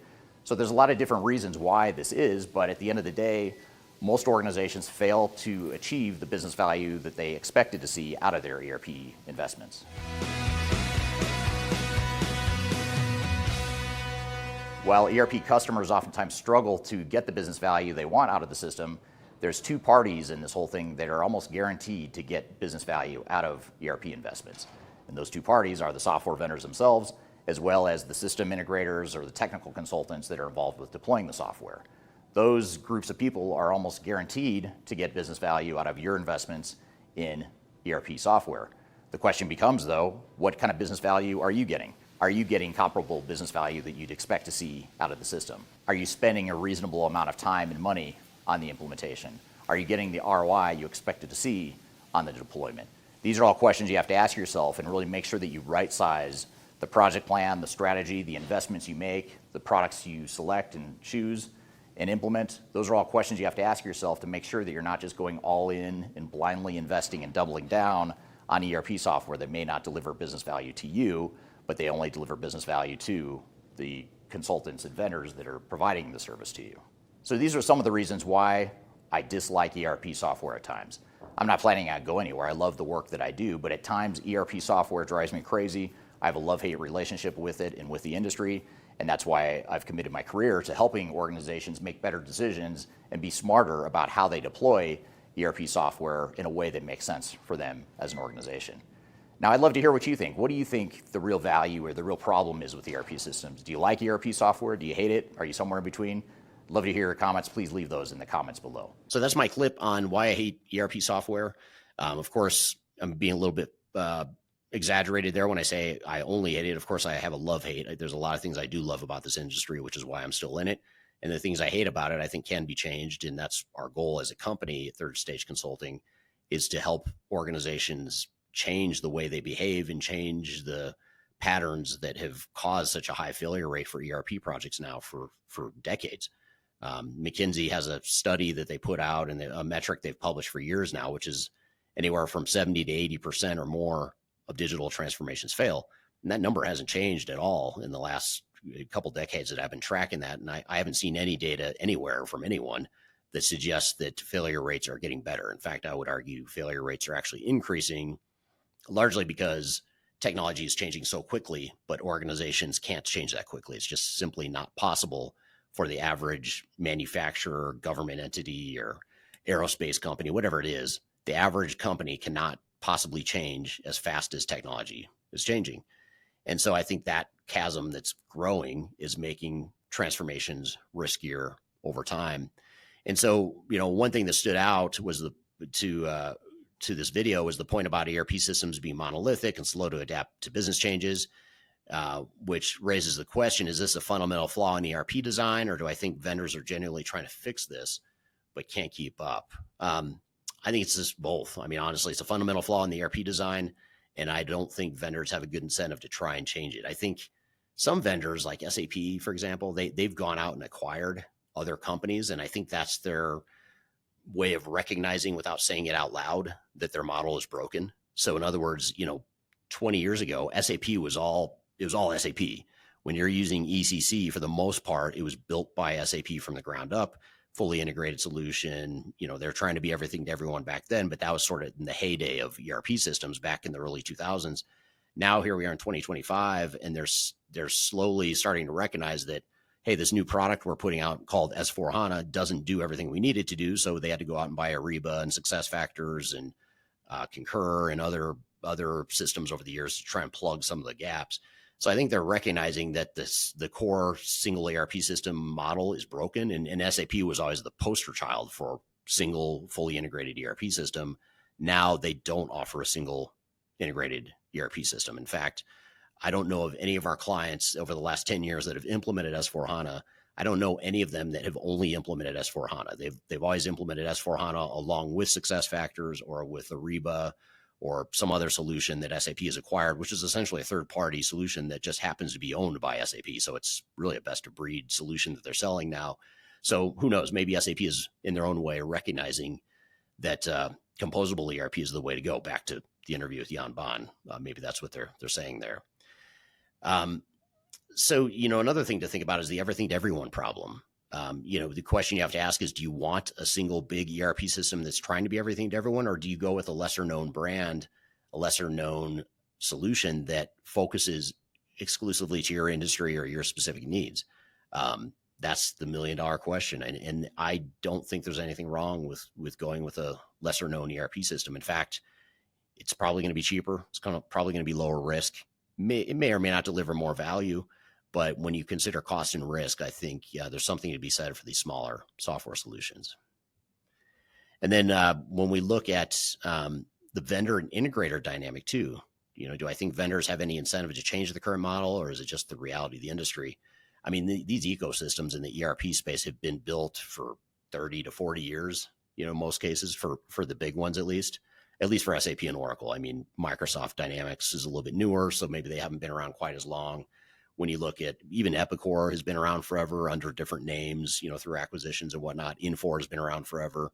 A lot of these, call it the top 6 or 7 vendors have been around for a long time, and they have been investing heavily for years and decades, building these robust ecosystems that are designed to sell and implement as much software as possible. They've done a brilliant job doing it. They've got tons of consultants and system integrators that specialize in recommending and implementing their solution. They have industry analysts out there touting how great their solutions are. The media, they influence the media as well. So they've built this broad, effective ecosystem that is really hard to undo. And honestly, I think it would take one of these companies or one of the CEOs or boards of these companies to say, we're going to start another company that's intentionally going to destroy the legacy company. I think that's the only way you could really get one of these incumbents to be part of the innovation or part of the disruption. So I think, there's too many people with too much money at stake to change this overnight or anytime soon. So I think that's the reality of the industry. So I think it's going to be up to customers to do what's best for them and make sure they're doing what's in their best interest. And if every organization out there were truly to do that, if every customer of enterprise tech vendors were acting in their own best interest, I think this problem would go away because the industry would get disrupted and probably get destroyed as we know it today. And quite frankly, I think it needs to. So, the advice I'd give to companies, that might be getting trapped in this endless cycle of upgrades and consulting fees and forced migrations to new versions and sunsetting of old versions, break the cycle. I mean, if the vendor is working out for you and it's a great solution and you want to upgrade, great, just stick with it. But if it's not working for you, which I would say is a majority of legacy customers are not happy with SAP, especially. I think SAP is the most guilty party here. But, not far behind is going to be Oracle and Microsoft and others.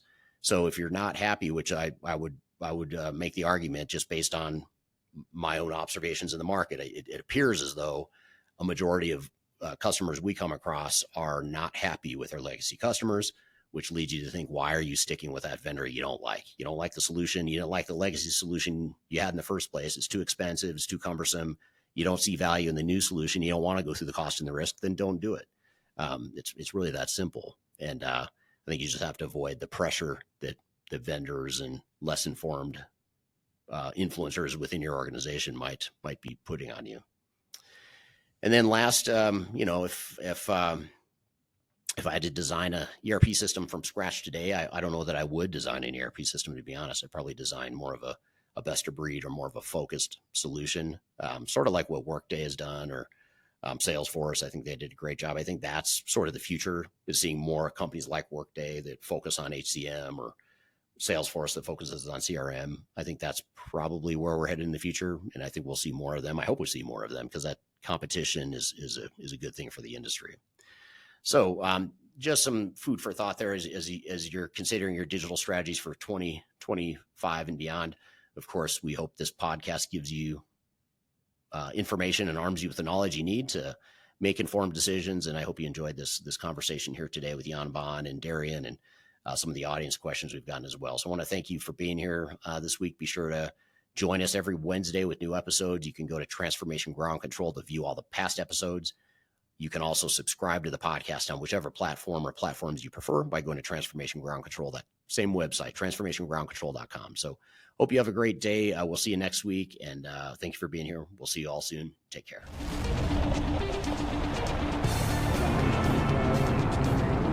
Come.